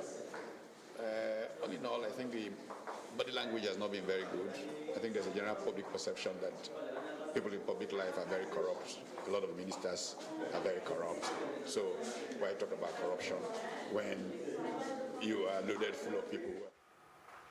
And to matters of education now, which is agreed to be a weapon to change the world. But that assertion may not be achievable in Nigeria if government continues to play lip service to addressing problems in the sector. Our correspondent, Mercy Emmanuel, was at a roundtable conversation spearheaded by the Education Reform and Innovation team in Lagos, and she now reports. The conversation on reforming the education sector has become more pertinent as Nigeria has recently become the country with the largest number of out-of-school children in the world. A non-profit organization, Education Reform and Innovation Team, ERIT, is offering to partner with the Lagos State government to help improve our education sector. Education in Nigeria is in a state of crisis, and so ERIT is determined to make a dent in the problem and in the crisis. We cannot continue to fold our hands while our colleges of education turn out half-baked teachers and then pray for miracles that they will be able to educate our best and brightest to become future leaders. How can they give what they don't have? Our colleges must produce qualified and competent teachers and instructors. Our education was designed for the industrial mass production 19th century. If not, how can you explain a curriculum that still has a typewriter? and teaches shorthand when students in private schools in the US are building drones and robots. Government needs to always engage private sector. We need to be a community of conversant people. The Lagos State Commissioner of Education, Mrs. Folashade Adefisayo, who was present at the event, raised some issues children face, which in turn affect their performance in schools. The need to improve school governance and administration was reiterated. The social dimension is critical. They are very poor children from very poor homes. Most of them are working children, let's face it. That's why they will get to school late, because they're going to wake up in the morning to cook, to clean, take madam's children to the private school before walking down to the public school. We must leverage technology, and we must improve school governance and administration. Let me tell you, nothing will work if we do not improve the quality of the civil service. With all due respect, I've said I've met some very clever people, but I've also met too many people who are hidebound and have taken a position and they're not going to move from that position. So again, we have to do a lot of, what do you call it, capacity building, changing attitudes, changing mindsets, which is never easy. Dayo Israel, Suburb Board Member, mentioned the board's plan to renovate the education sector. In partnership with LEN, which is Mrs. Fashola's foundation, Suburb has been doing a lot in nominating very good, bright, indigent, poor background students from across Lagos State, nominating them for scholarship, and they're going to private secondary schools, Day Waterman College and the likes and all of that. Of course, there are challenges in terms of maximizing the numbers, which I'm happy that the Honorable Commissioner and Suburb is working together to introduce a new program, a co-excel, which I'm sure the Commissioner will allude to when she takes the stage, which will revitalize and introduce technology into our classroom. What we believe that will help us to do is to also deal with issues of literacy and numeracy. Beneficiaries from Slum to School Africa also shared their experience, urging the government to help children from the slum in order to save them from early pregnancy, child labor, and other abuses. Many of my young colleagues that are outside pregnant from 13 to 15, 14 in my communities, just because of what? They think if they go back to school, the school will not accept them. And the school authorities are not even ready to accept them back to school. So they think if they are pregnant, that's the end of life for them. As the education sector in Nigeria is at the verge of collapse, there is a growing evidence that private participation can help improve its effectiveness. Mercy Emmanuel for Plus TV Africa. And the news continue after this short break. Please to stay with us.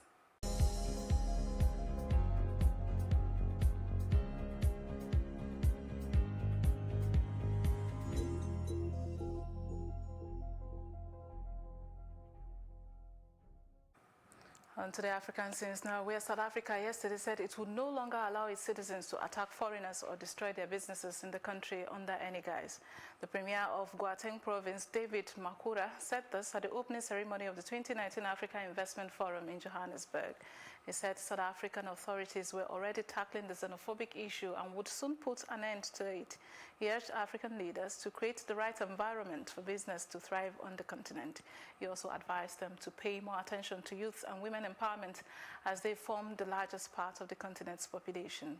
President Cyril Ramaphosa of South Africa, Nana Akufo-Addo of Ghana, and Paul Kagame of Rwanda, Prime Minister of Mozambique, Agostinho do Rosario, and the chairman of Nigeria Governors Forum, Kayode Fayemi of Ekiti State, attended the opening ceremony. Now, a Rwandan opposition leader says she has quit its chief of the political party she founded and is launching a new one. Victoire Ingabire says she is leaving the FDU Nkigi party weeks after police interrogated her over a possible connection to an attack in a popular tourist area near Congo that killed at least 14 people. Police killed 19 assailants as well. Ingabire says she told police she doesn't believe in armed struggle. FDU Nkigi is part of P5 grouping of political organizations that Rwanda's government calls a terrorist organization. Earlier this year, a United Nations expert report indicated that P5 has a rebel group operating in Congo. Ingabire has been barred from contesting elections, but says she hopes her new Development and Liberty for All party will be allowed to register. Now, Ethiopia's Council of Ministers over the weekend approved a bill drafted by the Attorney General to combat fake news and hate speech, the state-run Fana Broadcasting Corporation reports.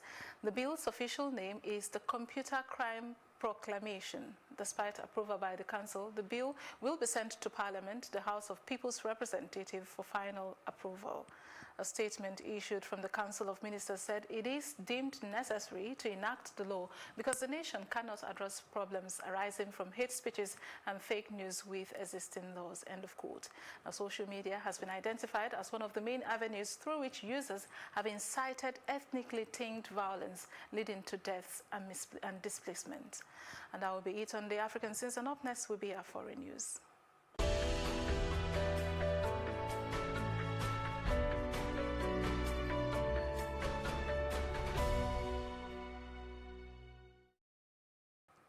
On the foreign scenes, Britain's failure to publish a parliamentary report on alleged Russian meddling is inexplicable and shameful. That's according to former U.S. presidential candidate Hillary Clinton, who said so on Tuesday.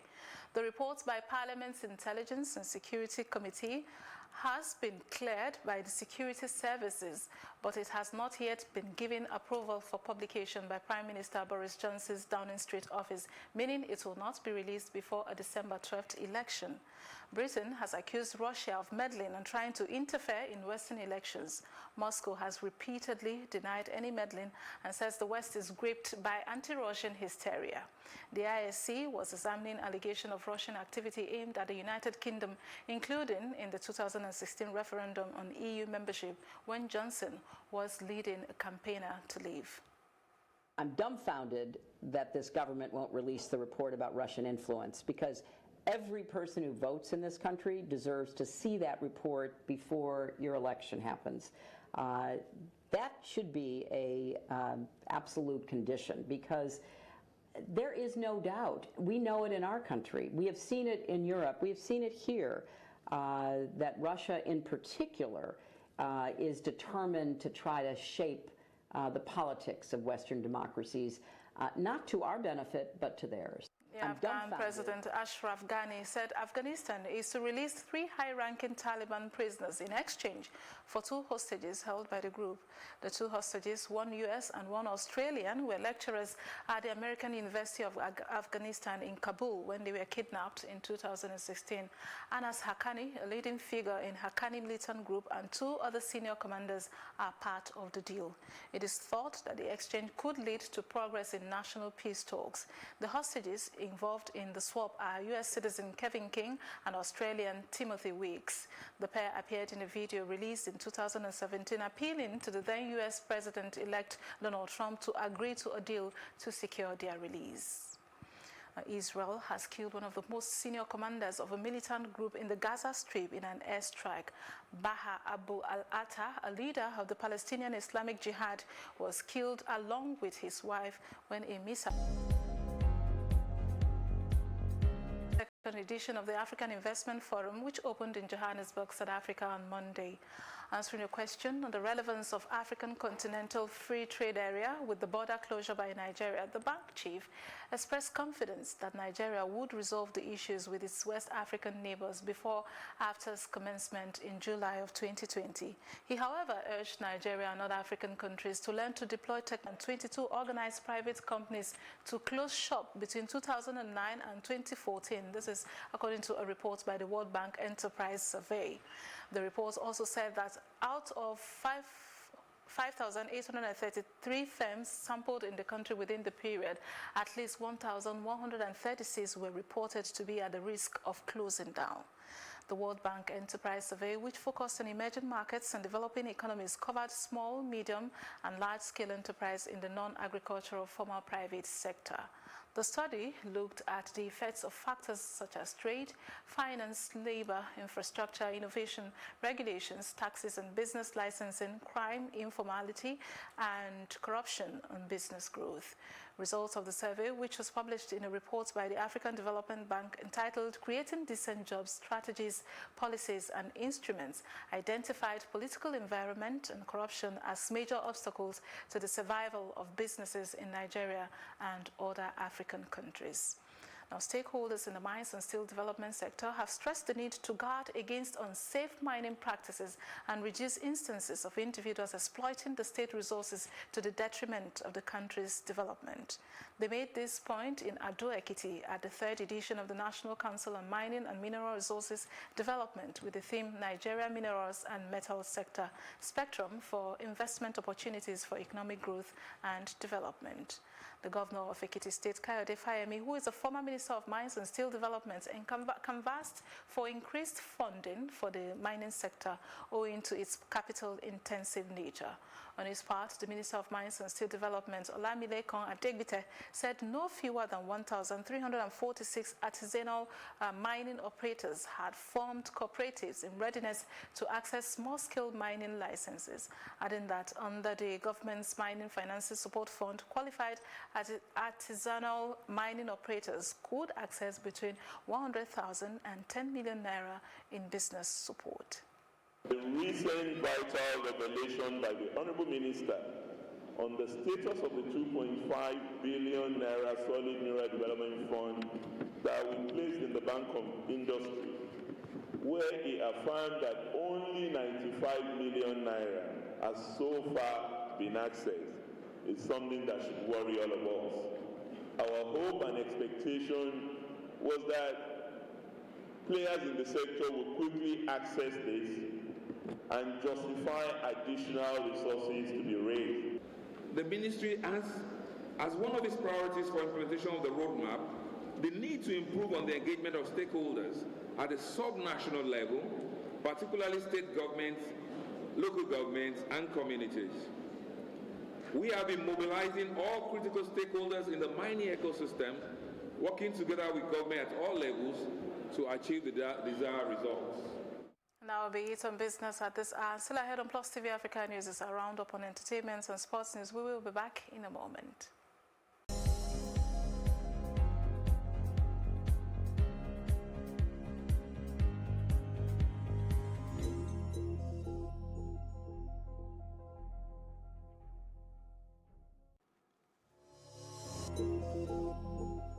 And in entertainment, another rapper has fallen victim to gun violence. Chicago rapper Lil Reese reportedly was shot in the neck on Monday, November 11th, around 2:30 p.m. Central in Country Club Hills, a suburb south of Chicago. The rapper is reportedly now in critical condition. According to reports, Reese was transferred from Advocate South Suburban Hospital to Advocate Christ Medical Center in Oakland after being injured. Jonah Kelly, a representative for Advocate Christ Medical Center, confirmed that Reese was indeed in critical condition. Cops said they were informed about a male suffering from a single gunshot wound to the neck and was being treated at South Suburban Hospital. However, the victim was not on the scene when authorities arrived. And that's it on entertainment. Up next is our sports news.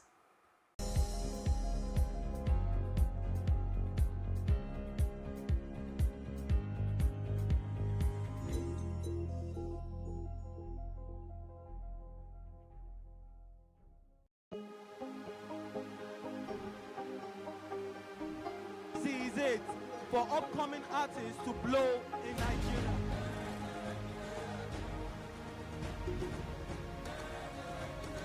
Welcome to Plus Trending. I am Bukky November, your host, saying thank you for joining us on today's episode. Welcome back. It's tea time on Plus TV Africa. Practice makes perfect. I'm not perfect yet, but I'm a lot better than I used to be. He's a king. He's entitled to marry 100 if he wants to.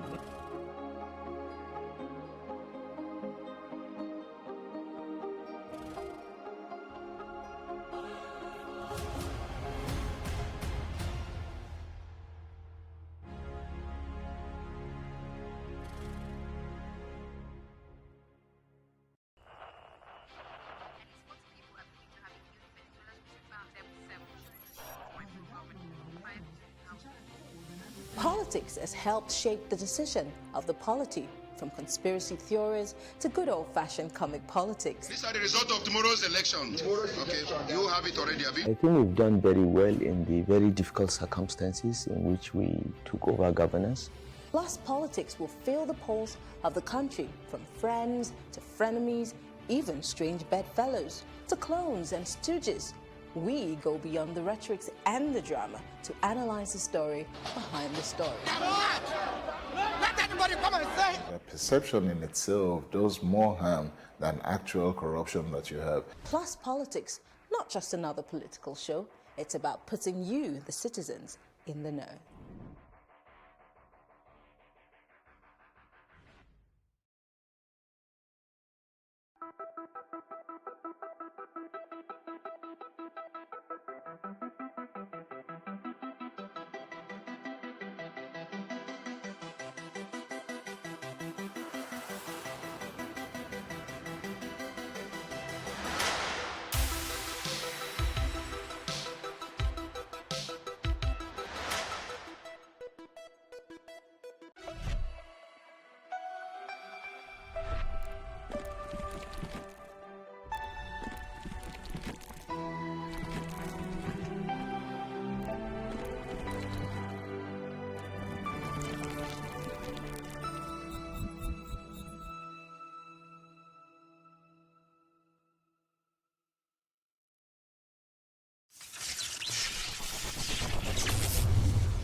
And in sports, Scotland captain Andy Robertson is among the trio of Premier League players to withdraw injured from the Scotland squad for the upcoming Euro 2020 qualifiers with Cyprus and Kazakhstan.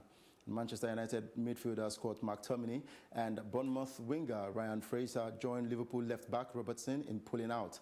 Midfielders Lewis Morgan and Graham Shinnie are added to the squad. And defender Liam Cooper, the Leeds United captain, withdrew on Monday because of an injury. Scotland faced Cyprus in the Croatia on Saturday before ending their campaign at home to Kazakhstan on Tuesday. Clark's men cannot qualify from the group but have a playoff semi-final in March against an opponent yet to be finalized.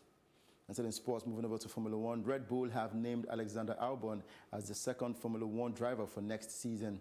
And Red Bull demoted Pierre Gasly to its junior team Toro Rosso mid-season and promoted the 23-year-old Thai Briton for the remaining races.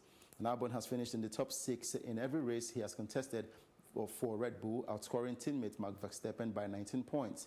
The Red Bull Racing Team principal Christian Horner said there was still plenty of potential to unlock in the youngster who made his Formula One debut for Toro Rosso at this year's Australian Grand Prix.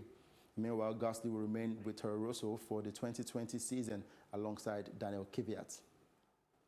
And that's the sport update on Plus TV Africa. I'm Udoka Njoko. Many thanks to Udoka Njoko with the sports news there. And that's our news roundup of events at this hour. For more news updates, please follow us at Plus TV Africa on Facebook, Twitter and Instagram. And do remember to subscribe to our YouTube channel at Plus TV Africa. We will be back later with more stories making the headlines. Please do join us again. I am Amaka Okoye, and do have yourselves a great day.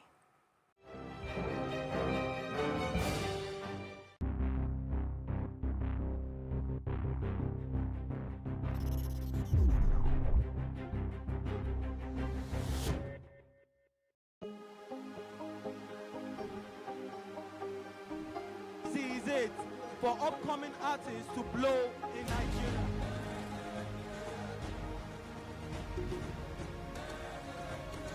Welcome to Plus Trending. I am Buki November, your host, saying thank you for joining us on today's episode. Welcome back. It's tea time on Plus TV Africa. Practice makes perfect. I'm not perfect yet, but I'm a lot better than I used to be. He's a king. He's entitled to marry 100 if he wants to.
So what is passion? It is when you put an awful lot energy into something than is required to do it. Or you could say passion is ambition that is materialized into action. And in doing that, one puts as much heart, mind, body and soul into something as is possible. In today's episode of Not Your 9 to 5, we feature Karen Ubani, an engineer turned fashion designer. Indeed, her passion for fashion designing is more powerful, so to speak, than being an engineer, and she took the risk to explore this whole new beginning and new journey into the world of fashion designing.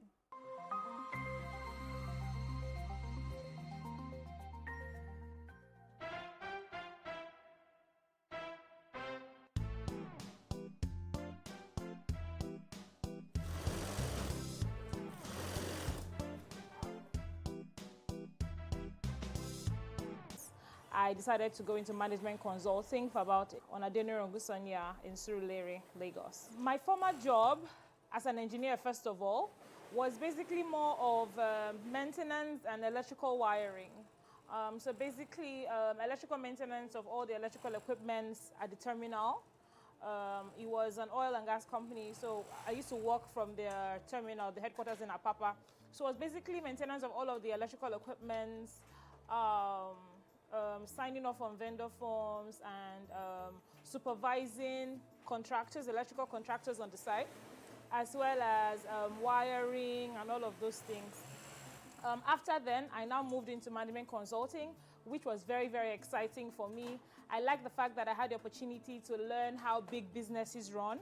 I had the opportunity to assist in writing business plans for big companies, and I saw how these companies were able to translate those business ideas into reality, and I could see how businesses can move from the planning stage to actually the execution stage, and that was beautiful for me. Of the two jobs, I would say I enjoyed management consulting more because I feel like it prepared me for the life I now live, which is running a business. I left my full-time employment, which was very secure, and at the time, actually, I was about to be promoted, but I left my full-time job because I believe in working in an environment where you're passionate about the work that you do. At the time, I joined management consulting because I felt like it was going to give me that steep learning curve I needed to run my own business. And I felt like after about a year and a half, I felt like I had learned enough and it was time for me to move on in my career. Now, even though I did it afraid, I actually did it afraid. I mean, leaving the security of a full-time job where I know I was sure of my leave allowance.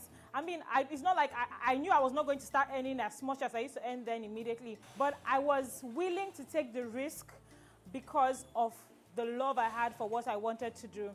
For me, it was more like, even though I used to just take my weekends to make clothes for people at the time, and I just had 2 customers, all of a sudden, I started getting a lot of calls from people saying that they wanted to order a dress or a skirt. And of course, she asked me, what company are you going to? And I told her, I'm not going to any company. I'm going to start my own business. And she looked at me like, you have to be joking. Like, who leaves PwC to run her own business and all of that? So, yeah, a lot of people were shocked. My colleagues were like, man, you are so brave. You know, I really wish I could do what you're doing. I remember one of my senior colleagues told me, Karen, you're so lucky. You're good at the job. And you're also good creatively, because she had seen some things I had done. And I was like, a lot of people wanted to step out and run their own businesses, but fear wouldn't let them. But I did it despite the fear. At the time, I didn't tell my parents. I didn't tell my parents I was quitting because I knew that they would not be able to bear it. But what happened was my brother mistakenly told my mom, who was very shocked while she was driving. I think she stopped the car abruptly when my brother mentioned that I was quitting my job because, I mean, everybody knew my company and everything. I didn't tell my dad. So somehow my dad now heard the gist, and then he came to my room like 6 a.m. in the morning. He calls me, Ifeoma, you're quitting. Why? Something. Blah, blah, blah. How are you going to, what if, you know? Yeah, so I wasn't surprised at his reaction, to be honest. That is why I actually didn't go to them to say, oh, I'm quitting, what do you think? No, I just made my decision, and I poured my heart into it. And I made sure that from the day I quit, every morning I leave the house and I don't come back till night so that they will know that this was a big deal, like this was a serious job. I didn't work from home. I wanted to have my own office space quite a distance from the house. I wanted to be sure that, okay, this is my work. And I used to work late hours just to remind myself that, see, I'm working. Because coming from consulting, we used to work really late. Sometimes I get home by 11 p.m., 12 midnight. So I wanted to make sure that I hit the ball running.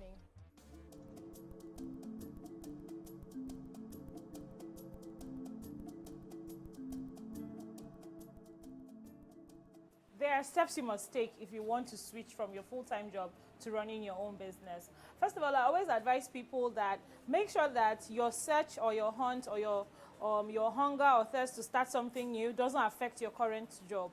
Make sure that you're being productive at what you're doing now. Make sure that your productivity at your current place of work does not drop just because you're trying to get another job or you're trying to start your own business. And then, most importantly, I don't play with my relationships with people. Now, your relationship with people is priceless because your former colleagues might make up your first set of customers, and they're the ones that will, drive your business and all of that. I mean, for a business like mine, I sell workwear clothes for women, so you can imagine how useful my old colleagues were in helping me push my brand. When you're starting your business, you need as much support as possible. It's very, very important that you get the support from your bosses. It's very important that you get the support from your colleagues as much as possible, as much as it depends on you. Try to make sure that the relationship you have with people from your former place of employment is as smooth as possible because it will help you have a soft landing in your new business.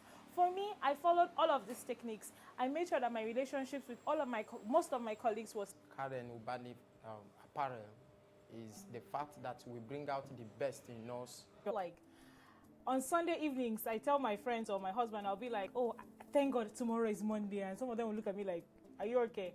To be honest, that's how excited I am about my job. Sometimes, especially when I was starting, it was a bit tough. But to be honest, my job excites me.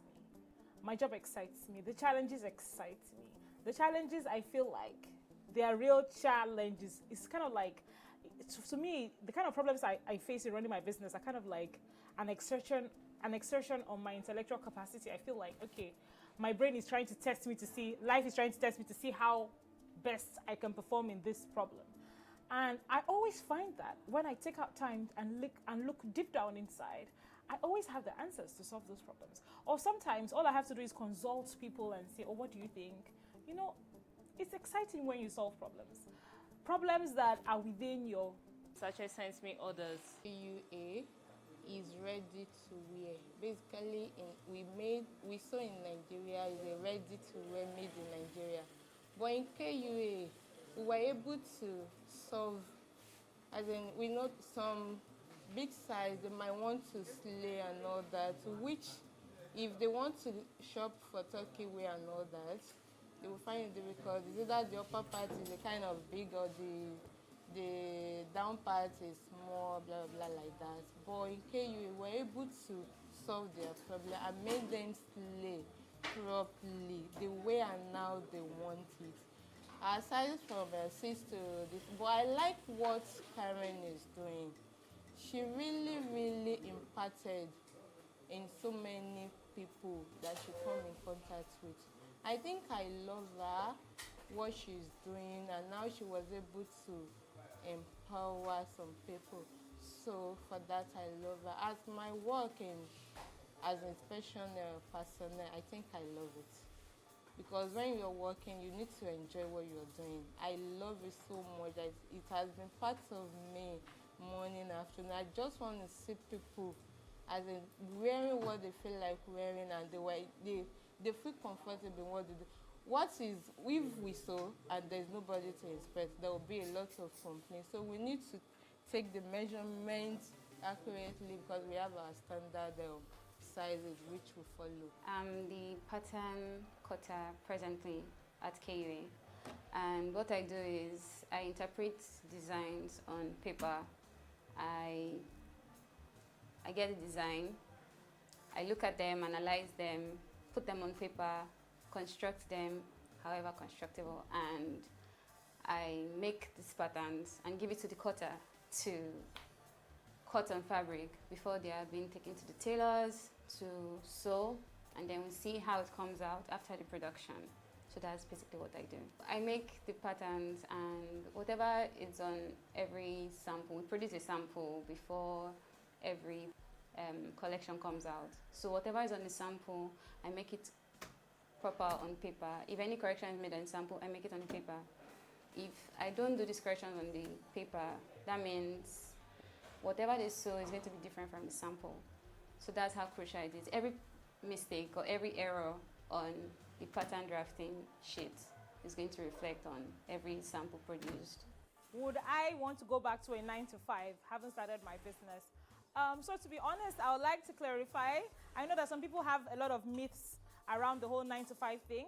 Working 9-to-5 doesn't necessarily mean that you're working for a private company or all of that. And to be honest, I see myself doing some policy-related job for the fashion industry in Nigeria later on, most probably for the government or so, but I don't know. But right now, to be honest, having your own business, yes, your time is a bit more flexible, but you still have your own crunch time. Whether you're running your own business or you're working for someone else, if you cannot sacrifice in another person's business, when you start your own, you will feel, I know that a lot of people say it and people just think it's cliche, but to be honest, if you cannot sacrifice in somebody else's business, when you start your own, you will still have problems because everybody has crunch time. The demand for excellence has a cost. And the demand for excellence is beyond just the hours of 9-to-5, as we all know.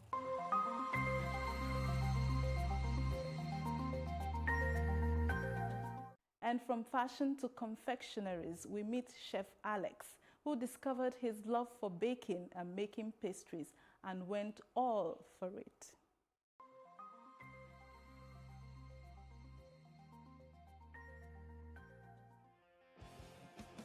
Hi guys, my name is Chef Alex, okay? Pastry chef by trade and the owner of XO Boutique Bakery, Victoria Island, Lagos, Nigeria. I've been working as a chef commercially for about 5 years now, but I've had my own bakery for about 2 years.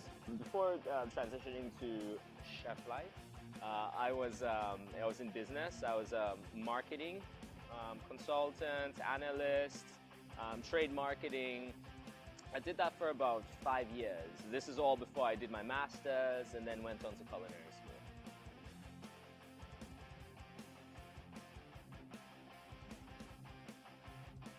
When I made the decision to switch my career from a 9-to-5 office type job to working as a chef, my parents had the initial concerns I think that any caring parents would have. Are you sure you would be able to make ends meet? You have a well-paying job, why leave it? But they were always supportive, so were my friends. But for my friends, it was a bit more surprising. Although I liked to cook and I was always like the grill master, the one making breakfast for everyone, they never thought that I liked it enough to do it professionally. So, I think the first thing I did was, because this was when I trained in Canada, in Vancouver, to be a pastry chef. First thing I did was, I went on social media and I literally Googled on Google top chefs in Nigeria, most famous chefs in Nigeria. And I looked at, because keep in mind, I hadn't been in Nigeria for like 15 years at this point, or 16 years. So I didn't really know what was going on in the country anymore. And so I had to get myself, I hadn't even visited. So I had to get myself up to date with what people were doing with regard to food and all of that. So I looked to see who was sort of the go-to person here, who knew a lot about the food scene, and literally sent them messages and said, hey, this is my plan. I want to come out there. What's good out there? What's bad out there? Is it something you would advise a young chef to do? I literally just introduced myself to the people I consider as the experts or the best at what they do out here. So, first of all, life was great because I moved in 2015 right before the recession, right? It was awesome. I was like, wow, there's so much money out here, man. I was like, it's a sexy time to be a chef. Everything's great. I'm the chef groupies. It's fantastic.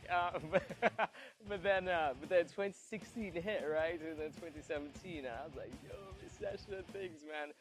The recession really hit us hard in the food industry because although food is seen as a basic need, what I do in terms of pastries and patisserie and high-end pastries and high-end catering, dinner parties, a bit of not necessarily an excess, but it's it's not an essential, you know. So for me, it became a thing where people maybe cut back a little bit, and being that I was just new at that time, I wasn't established with a long clientele list. A couple of points there, I was like, yo, did I make the right move? Do I pack my bags to go back to Canada? What do I do? So there's a lot of uncertainty. Things were very rosy, then things were sort of bad, and now things are getting better again. I think things are looking really, really good. You know, it's very encouraging. I'm quite happy. I don't really regret it.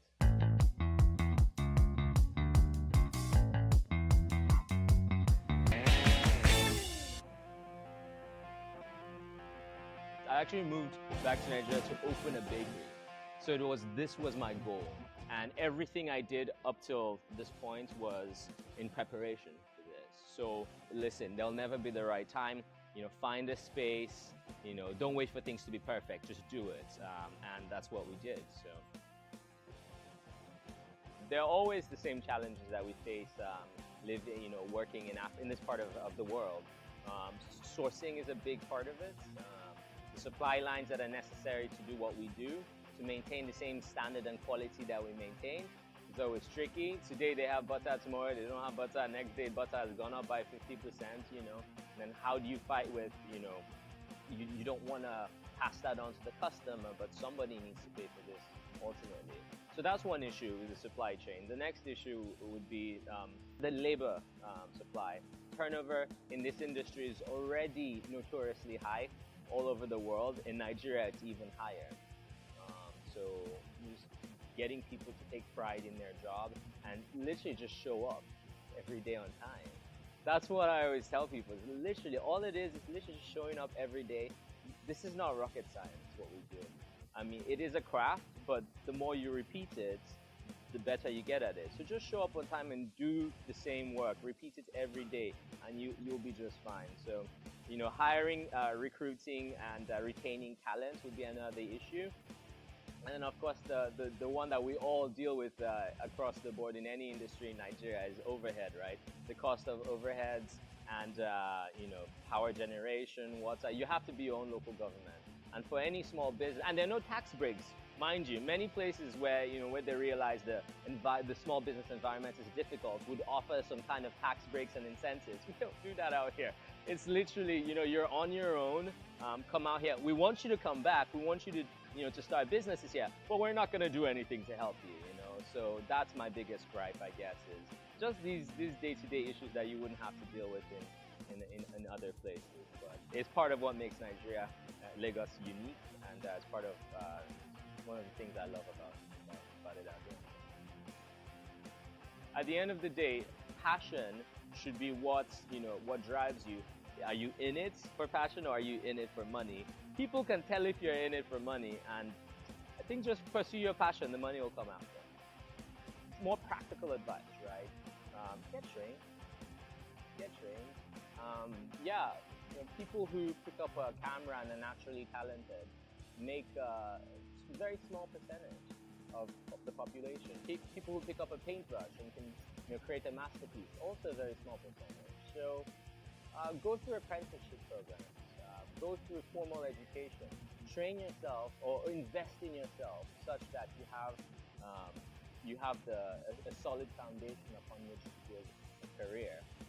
So passion in itself is good, yes, but also follow up that passion with a bit of investment. Every year, I take some time out to go and take a masterclass from the best pastry chef in the world. I find the best pastry chef in the world at some point, and then I go take a class with them. Because no matter where you are, you can always learn from the industry best practices, and you just by being in a forum where people are sharing the practices, you become better. Don't waste time doing all those undergrad degrees. But no. I don't think that's a good. A lot of parents are gonna say, Alex, that's bad advice. Don't give that advice. No, but you know, you don't always find your passion at a young age. So it's kind of difficult. Hindsight is always, you know, 20/20, right? And looking back, you tell yourself, why did I waste all that time doing all those degrees that I didn't need? But then I think back, okay, no, so my undergrad degree in management and economics prepared me. You know, now I can look at balance sheets. I can look at when my accountant brings numbers to me. You know, or when my auditors prepare a financial audit, I can understand these numbers. And now I start to understand why my parents were so, you know, what's the word?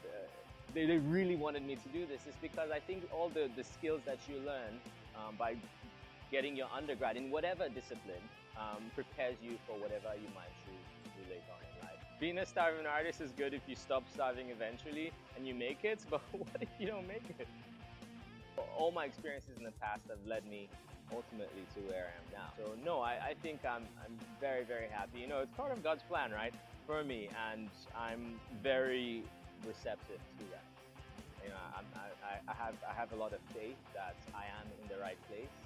Even though things may be a bit tough every once in a while, I feel like I'm exactly where I'm supposed to be.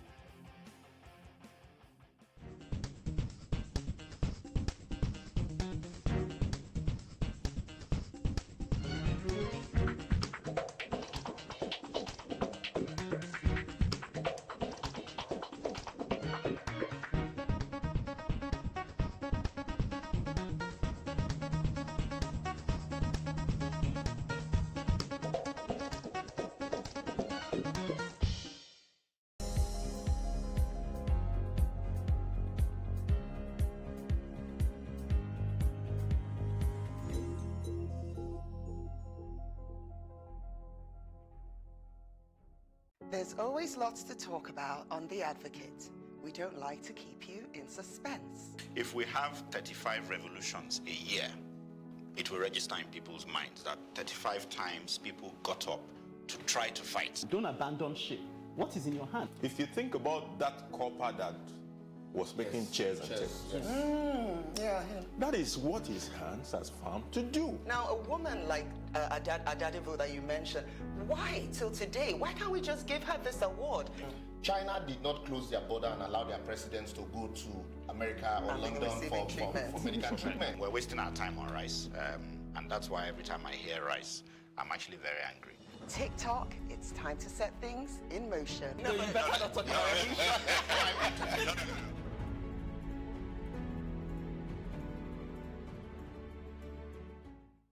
Hi guys, my name is Kemen Fitness. I'm a fitness entrepreneur and wellness coach. Drink a lot of water, stretch before you work out. Try to work out at least 30 minutes. Eat healthy, that's eat clean, and have a lot of sleep. Yeah, try to sleep when you can. On the keyboard. I don't think I know. On the keyboard. That's it, on the keyboard. If it's not Z, I don't know.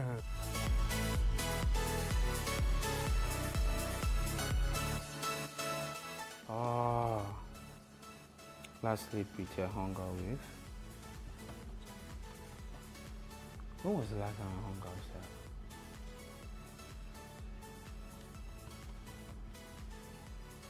But I had the most fun hanging out with Timaya. He's a comedian.